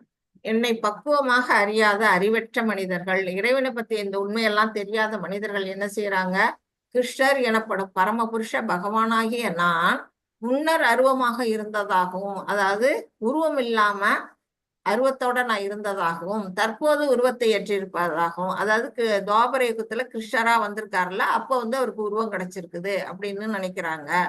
அவர்கள் சிற்றறிவினால் அழிவற்றதும் மிக உயர்ந்ததுமான எனது பரம இயற்கை பற்றி அவர்கள் அறியார்கள். இதுக்கு வந்து நல்ல உதாரணம் யாரு அப்படின்னா சிசுபாலன். சிசுபாலன் வந்து அங்க கிருஷ்ணர் வந்து அந்த இதுல வந்து துவாபரயுகத்துல தோன்றினப்ப அவன் வந்து என்ன செய்யறான், பகவானை வந்து ஒரு சாதாரண மனிதரா அவன் வந்து நினைக்கிறான். அவருக்கு வந்து கேவலமா அவரை வந்து பேசுறான். நம்ம வந்து 2 நாளைக்கு முன்னாடிதான் அவரை பத்தி நம்ம பார்த்தோம். அந்த மாதிரி இறைவனுடைய அந்த உன்னதத்தை வந்து யார் ஒருத்தருமே புரிஞ்சுக்காம அவங்க என்ன செய்யறாங்க, சாதாரண மனிதர்களா அவங்க வந்து நினைக்கிறாங்க அப்படின்னு சொல்லப்பட்டிருக்கு. 25, 26. ஹரே கிருஷ்ணா. வந்து ஹரே கிருஷ்ணா. நாகம் பிரகாஷ சர்வஸ்ய யோகமாயா சமாவிருதா மூடோ அயம் நாவிஜானாதி லோகோமாம் அஜம் அவ்யயம். பதம் 26. வேதாஹம் சமதீதானி வர்த்தமானானி சார்ஜுனா பவிஷ்யானி சாபூதானி மாம் து வேத கஷ்யனா. இதுல என்ன சொல்லியிருக்காங்கன்னா, சிற்றறிவுடையருக்கும் முட்டாளுக்கும், சிற்றறிவுடையவன் யாரு, அந்த சிசுபாலன். முட்டாள் யாரு, துரியோதனன். அவன் வந்து என்ன பண்றான், பகவானே வந்து சிறை பிடிக்கணும்னு நினைக்கிறான் அவர் தூது வந்தப்ப. அந்த மாதிரி சிற்றறிவுடையவருக்கும் முட்டாளுக்கும் நான் ஒருபோதும் தோன்றுவதில்லை. பகவான் தன்னுடைய உண்மை உருவத்தை அவர்களுக்கு காட்டுறதே கிடையாது. நான் எனது அந்தரங்க சக்தியால் கவரப்பட்டுள்ளேன். அவருடைய அந்தரங்க சக்தி, அதாவது யோக மாயை மூலமா அவர் வந்து பறைக்கப்பட்டிருக்காரு. அவருடைய இதெல்லாம் வந்து வெளிப்படுத்துவாரு. தன்னுடைய அவதாரத்துல போது என்ன பண்றாரு, தன்னுடைய சக்திகளை ஒவ்வொரு நேரம் வெளிப்படுத்துவாரு. ஆனா அதே நிமிஷம் அவர் வந்து மறக்கடிச்சிருவாரு. அதுதான் அந்தரங்க சக்தி. அவங்கள மறந்துருவாங்க. எனவே நான் பிறப்பற்றவன் அடிபற்றவன் என்பதை இவர்கள் அறிவதில்லை. இறைவன் எப்படிப்பட்டவர், திவ்யமானவர். அவருடைய தோற்றம் எப்படிப்பட்டது, நம்ம வந்து 4வது சாப்டர்லயே படிச்சிருக்கோம். ஜென்ம கர்மச்ச மே திவ்யம் ஏவம் யோ வேதி தத்வதக தியக்வா தேகம் புனர்ஜென்ம நைதிமாம் ஏதி சோஜன. இறைவனுடைய அந்த திவ்யமான தோற்றமும் அவருடைய செயல்களும் எப்படி திவ்யமானவைங்கிறது யாரோ ஒருத்தவங்க புரிஞ்சுக்கிட்டாலும் அவங்க மறுபடியும் இந்த உலகத்துல வந்து பிறக்க மாட்டாங்கன்னு அர்ஜுனா அப்படின்னு சொல்லுவாரு. இதுல என்ன சொல்லி இருக்கிறாரு அப்படின்னா, அர்ஜுனா, முழுமுதற் கடவுளான நான் கடந்த காலத்தில் நடந்தவை, தற்போது நடப்பவை, இனி நடக்கப் போகின்றவை அனைத்தையும் அறிவேன். நான் எல்லா ஜீவாத்மாக்களையும் நன்கறிவேன். ஆனால் என்னை அறிந்தவர் யாரும் இல்லை. பகவான் வந்து எவ்வளவு மனசு வந்து சொல்றாரு பாருங்க, என்னை அறிந்தவங்க யாருமே கிடையாது அப்படிங்கிறாரு. ஆனா எல்லாரையும் அவர் புரிஞ்சு வச்சிருக்காரு. அவர் வந்து முக்காலமும் உணர்ந்தவர். அதுவும் நம்ம 4வது சாப்டர்ல படிச்சோம். இமம் விவஸ்வதே யோகம் பிராக்தவானாம் அவ்யயம் அப்படின்னு நம்ம படிச்சோம் இல்லையா. அதுல வந்து விவஸ்வான் மனவே பிராக மனுர் இஷ்வாகவே பிரவீத் அப்படின்னு சொல்லுவாரு. விவசானுக்கு முதல்ல வந்து இந்த கீதையை நான் உபதேசம் பண்ணேன் அப்படின்னு சொல்லும் பொழுதே அவர் வந்து அந்த அந்த காலகட்டத்துல நடந்ததெல்லாம் அவர் தெரிஞ்சு ஞாபகத்துல வச்சிருக்காரு. அர்ஜுனனுக்கு தெரியல. அப்படி அந்த முக்காலமும் உணர்ந்த இறைவன் வந்து எப்படிப்பட்டவரு, அனைத்து ஜீவாத்மாக்களையும் அறிந்தவராவார் அப்படின்னு சொல்லப்பட்டிருக்கு. 28 பிரபு. ஹரே கிருஷ்ணா. ஹரே கிருஷ்ணா. ஏஷாம் பிரந்த கதம் பாவம் ஜனனாம் புண்ணிய கர்மனாம் தேத்வந்தவ மோக நிர்முக்தா பஜந்தே மாம் திருடவரதா. ஹரே கிருஷ்ணா. ஹரே கிருஷ்ணா. முற்பிறவியிலும் இப்பிறவியிலும் புண்ணிய செயல்களில் ஈடுபட்டு, இந்த பிறவியில மட்டும் இல்ல, போன ஜென்மத்திலையும் நம்ம புண்ணியம் பண்ணியிருக்கணும். அப்படி பண்ணி இந்த பிறவியிலையும் நம்ம புண்ணியம் பண்ணனாதான் பகவானை பற்றியே நம்ம உணர முடியும். இப்ப நம்ம எல்லாம் 18 நாள் இந்த கிளாஸ்ல வந்து ஜாயின் பண்ணிருக்கீங்களா? அவங்க எல்லாம் இப்ப ஒரு ஜென்மத்துல வந்து இந்த பலன் கிடைக்கல அவங்களுக்கு. நீங்க எல்லாம் போன ஜென்மத்திலேயே புண்ணியம் பண்ணியிருக்கிறதுனாலதான் இந்த கீதைங்கிற இந்த ஞானத்தை படிக்க உங்களுக்கு ஒரு வாய்ப்பை வந்து இறைவன் வந்து ஏற்பாடு கொடுத்து பண்ணியிருக்கிறாரு.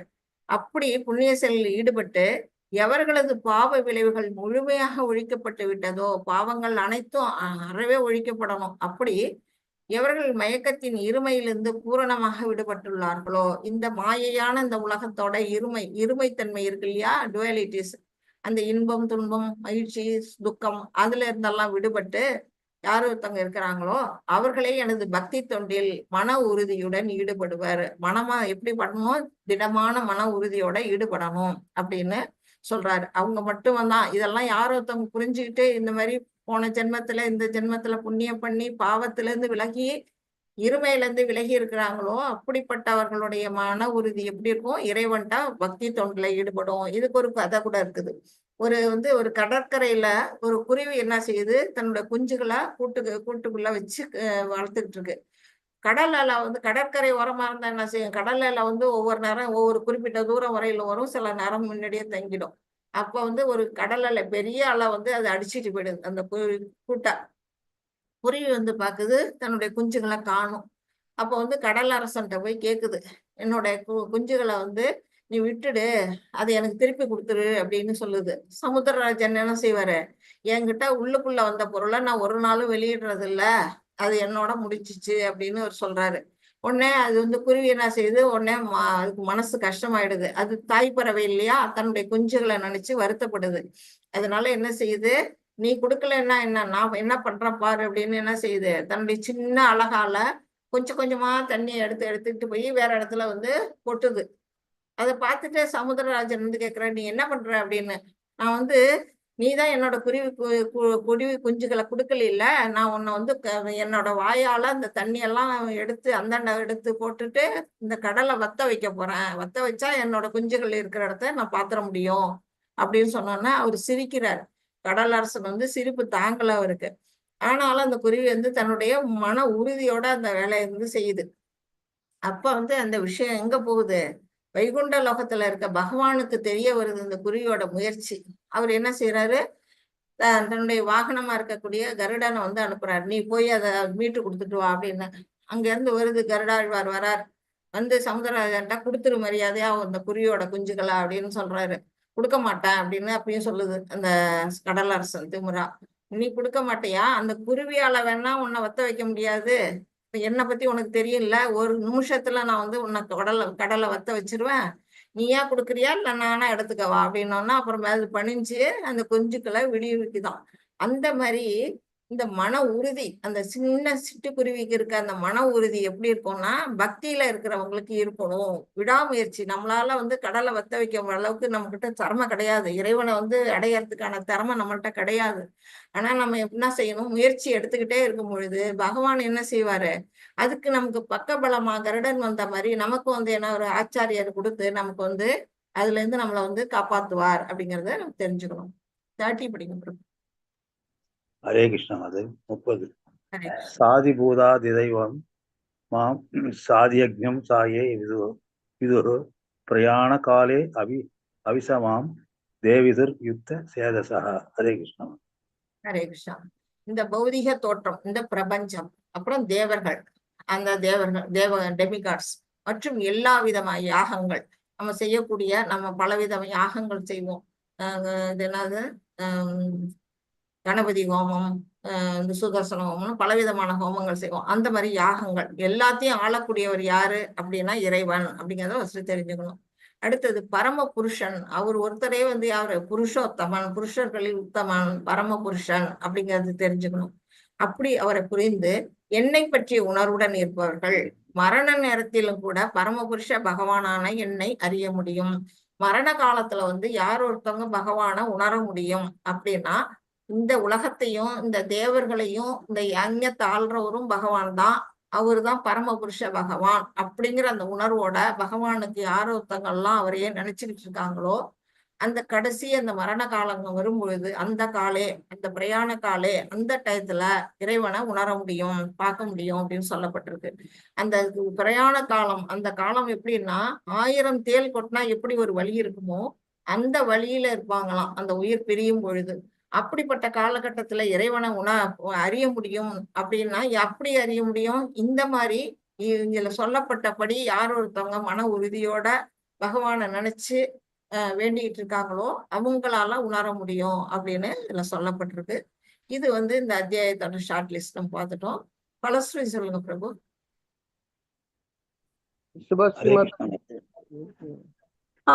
ஓம் ஸ்ரீமத் பகவத்கீதாசு உபனிஷத்து பிரம்ம வித்யாயாம் யோக சாஸ்திரே ஸ்ரீ கிருஷ்ணார்ஜுன சம்வாதே ஞான விஞ்ஞான யோக நாம சப்தமோ அத்தியாய.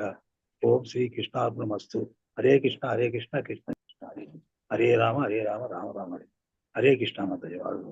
ஹரே கிருஷ்ணா. வாஞ்சா கல்பதருப்யச்ச கிருபா சிந்தப்யேவ ச பதிதானாம் பாவனேப்யோ வைஷ்ணவேப்யோ நமோ நமக.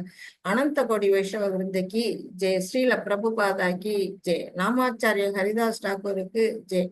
Hare Krishna Krishna Krishna Hare Hare, Hare Rama Rama Rama Hare Hare, Hare Krishna Krishna Krishna Hare Hare, Hare Rama Rama Rama Hare Hare. Hare Krishna devotees, thank you so much. Hare Krishna Mataji. Mataji Hare Krishna Mataji. Hare Krishna. Mataji ஒரு announcement. Mataji ஒரு announcement யாரும் போயிடாதீங்க Mataji. எல்லாரும் இருங்க, ஒரு அனௌன்ஸ்மெண்ட் இருக்கு, எல்லாம் கேட்டுங்க. இந்த மாதிரி ஸ்லோக ரீசைட்டேஷனுக்கு வந்து கிளாஸ் எடுக்கிறாங்க.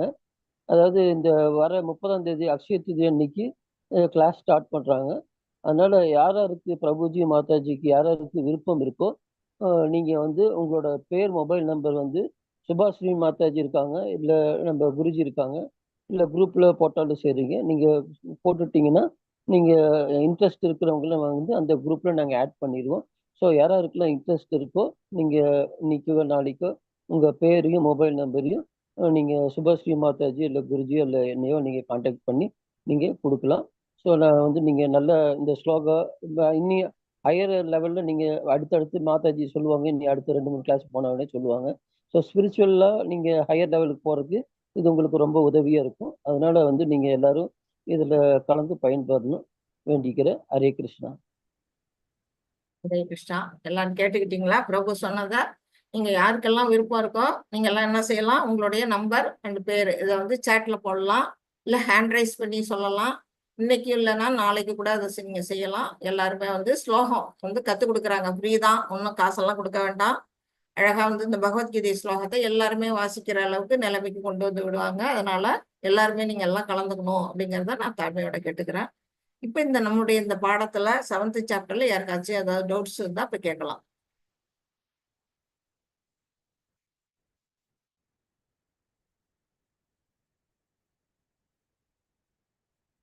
ஹரே கிருஷ்ணா.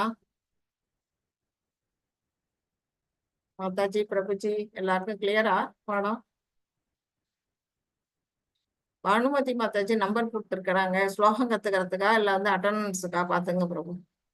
பானுமதி மாதாஜி நீங்க இப்ப போட்டுக்கிறது ஸ்லோகத்துக்கா இல்ல அட்டண்டன்ஸா மாதாஜி? லட்சுமி மாதாஜி ஹேண்ட் ரைஸ் பண்ணியிருக்கிறாங்க. பானுமதி மாதாஜி இருக்கீங்களா? இருக்காங்க. நீங்க ஸ்லோகக்கா போட்டிருக்கீங்க மாதாஜி. லட்சுமி மாதாஜி ஸ்லோகம் கத்திக்க விருப்பப்படுறாங்க, அவங்கள நேம் குறிச்சுங்க. சுபாஸ்ரீ மாதாஜி சொல்லுங்க பிரபுஜி. இப்ப பானுமதி மாதாஜி லட்சுமி மாதாஜி நேம் போட்டிருக்காங்க பாருங்க. ஸ்லோகா ரீசைட்டேஷனுக்கு நேம் நோட் பண்ணிக்கோங்க. கலைவாணி மாதாஜி போட்டிருக்காங்க. நோட் பண்ணிக்கிறேங்க பிரபுஜி. நோட் பண்ணீங்க மாதாஜி. நீங்க நோட் பண்ணிட்டு பத்மா மாதாஜி கிட்ட கொடுத்துடலாங்க. சரிங்க பிரபுஜி, அவங்களுக்கு அனுப்பிச்சுடுறேன். ஓகே, நீங்க நோட் பண்ணிக்கோங்க. சரி.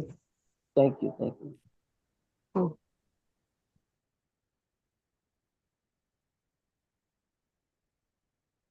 என்ன டைம் சொல்லுவாங்க?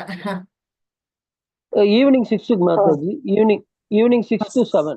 Evening 6 to 7. ஹரே கிருஷ்ணா மாதாஜி. ஹரே கிருஷ்ணா பிரபு. மாதாஜி எனக்கு அந்த ஸ்லோகம் இன்ட்ரெஸ்ட் இருக்கு மாதாஜி, என் பேர் அப்படியே போட்டுருங்க. நோட் பண்ணிக்குவாங்க. உங்க பேர் யாரு பேசுறீங்க பிரபுஜி? சுஜன், ஓகே சொல்லுங்க பிரபு. ஹரே கிருஷ்ணா பிரபுஜி, ஜானகிராம் நோட் பண்ணிக்க மாட்டேன். ஓகே ஓகே பிரபுஜி. சுபாஸ்ரீ மாதாஜி யாராவது சொல்றாங்களா? உங்க நேம் நோட் பண்ணிக்கோங்க மாதாஜி. பிரபு என் பேரு சுஜன் பிரபு, சுஜன். ஓகே, நோட் பண்ணியாச்சு. அவங்க நோட் பண்ணிட்டு இருக்காங்க பிரபுஜி. அவங்க சரி நேம் பிரபு. கொடுத்துருவாங்க. ஹரே கிருஷ்ணா பிரபுஜி. ஹரே கிருஷ்ணா மாதாஜி.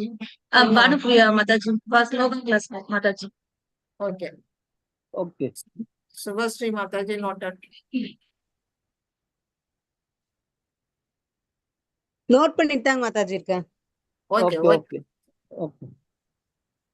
நீங்க இப்ப இந்த கிளாஸ்ல சொல்லணும்னாலும் நீங்க தனிப்பட்ட நீங்க குரூப்ல கூட அனுப்பலாம். இன்ட்ரெஸ்டட் ஃபார் ஸ்லோகா கிளாஸ் அப்படின்னு சொல்லி உங்க பேரு மொபைல் நம்பர் போட்டீங்கன்னா நாங்க நோட் பண்ணி நாங்க கொடுத்துருவோம். ஒன்றும் ப்ராப்ளம் இல்லைங்க. நீங்க சுபஸ்ரீ மாதாஜி கான்டாக்ட் பண்ணலாம், இல்ல குரூப்ல போட்டாலும் சரிங்க. ஏன்னா நீங்க போடும்போது மட்டும் குரூப்ல போட முடியாது, அட்மின் தான் போட முடியும். நீங்க தனிப்பட்ட மெசேஜ் தான் அனுப்ப முடியும். சுபஸ்ரீ மாதாஜிக்கோ இல்ல குருஜிக்கோ எனக்கோ நீங்க அனுப்பலாம். இது மாதிரி இன்ட்ரெஸ்டட் ஃபார் ஸ்லோகா கிளாஸ்ன்னு போடலாம். இல்லை இப்போ நீங்க இப்போ இருந்தீங்கன்னா இப்போ இன்ட்ரெஸ்டட்னு சொன்னீங்கன்னா இப்போ சுபஸ்ரீ மாதாஜி நோட் பண்ணிட்டு இருக்காங்க. அவங்க நோட் பண்ணி உடனே கொடுத்துருவாங்க. ஸோ உடனே வந்து உங்களை வந்து ஆட் பண்ணிடுவாங்க. ஸோ ஈவினிங் ஒரு 6ல இருந்து குரூப் ஓபன் ஆகும், வாட்ஸ்அப் குரூப் ஓபன் ஆமா ஆகும். டெய்லி 45 அக்ஷய மினிட்ஸ் தான். இருந்து கிளாஸ் ஆரம்பிப்பாங்க. ஆமா 45 மினிட்ஸ் தாங்க. ஈவினிங் 6 to 45 மினிட்ஸ் தான். அதனால வந்துட்டு நீங்க வந்து இது பண்ணலாம். ஓகேங்களா? தேங்க்யூ. ஹரே கிருஷ்ணா.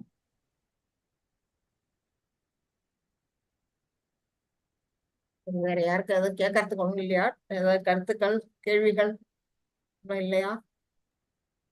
அதே மாதிரி இந்த நீங்க எல்லாரும் பிரபுஜி மாதாஜி அந்த குவிஸ்ல வந்து ரிஜிஸ்டர் பண்ணிருங்க. ஆல்ரெடி 4-5 பேர் ரிஜிஸ்டர் பண்ணிட்டு இருக்கீங்க. ரொம்ப மகிழ்ச்சி. அவங்களும் டவுட்லாம் கேட்டாங்க. ஸோ யாருக்காவது ஏதாவது டவுட் இருந்தா கூட நீங்க கிளாஸ்ல கேட்கலாம். இல்லை அப்புறமேல் நீங்க ஃப்ரீயா இருக்கும்போது நீங்க எனி டைம் என்னையோ இல்லை சுபஸ்ரீ மாதாஜியோ நீங்க கூப்பிட்டு கால் பண்ணி ஏதாவது சந்தேகம் இருந்ததுன்னா நீங்க நிவர்த்தி பண்ணிக்கலாம். ஸோ அதுல நீங்க போய் ரிஜிஸ்டர் பண்ணுங்க. ஸ்டெப் பை ஸ்டெப் நாங்க கிளியரா கொடுத்துருக்கோம். அதுக்கும் மீறி உங்களுக்கு ஏதாவது சந்தேகம் இருந்ததுன்னா நீங்க எப்போ வேணாலும் கூப்பிடலாம். ஹரே கிருஷ்ணா மாதாஜி.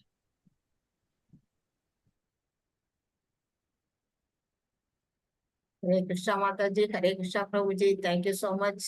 மணிமேகலை ஹரே கிருஷ்ணா. ஹரே கிருஷ்ணா மாதாஜி. பிரபு தேங்க்யூ. ஹரே கிருஷ்ணா. சுபஸ்ரீ மாதாஜி. ஹரே கிருஷ்ணா. ஹரே கிருஷ்ணா மாதாஜி. மணிமேகலை ஹரே கிருஷ்ணா மாதாஜி. ஹரே கிருஷ்ணா. ஹரே கிருஷ்ணா மாதாஜி. தேங்க்யூ மாதாஜி. ஹரே கிருஷ்ணா. ஹரே கிருஷ்ணா. கல்பனா மாதாஜி நேம் எழுதுவாங்க மாதாஜி. டைம் கேட்றீங்களா? மாதாஜி கலைவாணி. டைம் கேட்டாங்க போது. நான் தான் டைம் கேட்டேன். சரி சரி சரி. இல்ல நேம் நோட் பண்ணிக்கவான்னு கேக்குறேன் நான். சரிங்கம்மா, என்னது நோட் பண்ணிக்கோங்க. Evening 6 o'clock Mataji. ஈவினிங் 6 பண்ணீங்க o'clock. மாதாஜி. பேர் கொடுத்தவங்க பேரெல்லாம் நோட் பண்ணீங்க. அவங்களுக்கு அந்த டைம் ஒத்து வந்துக்க போறாங்க. சரிங்க மாதாஜி. கிருஷ்ணரோட அருள் வேண்டுமா? கண்டிப்பா கிடைக்கும் Mataji.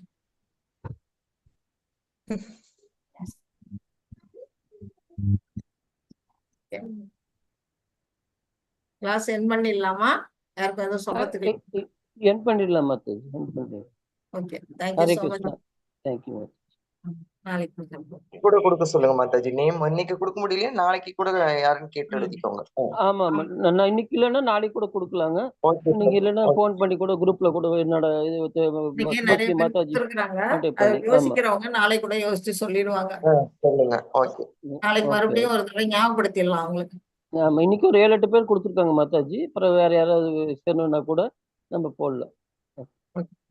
Thank you Mataji. Thank you so much. Hare Krishna. Hare Krishna மாதாஜி. ஹரே கிருஷ்ணா மாதாஜி.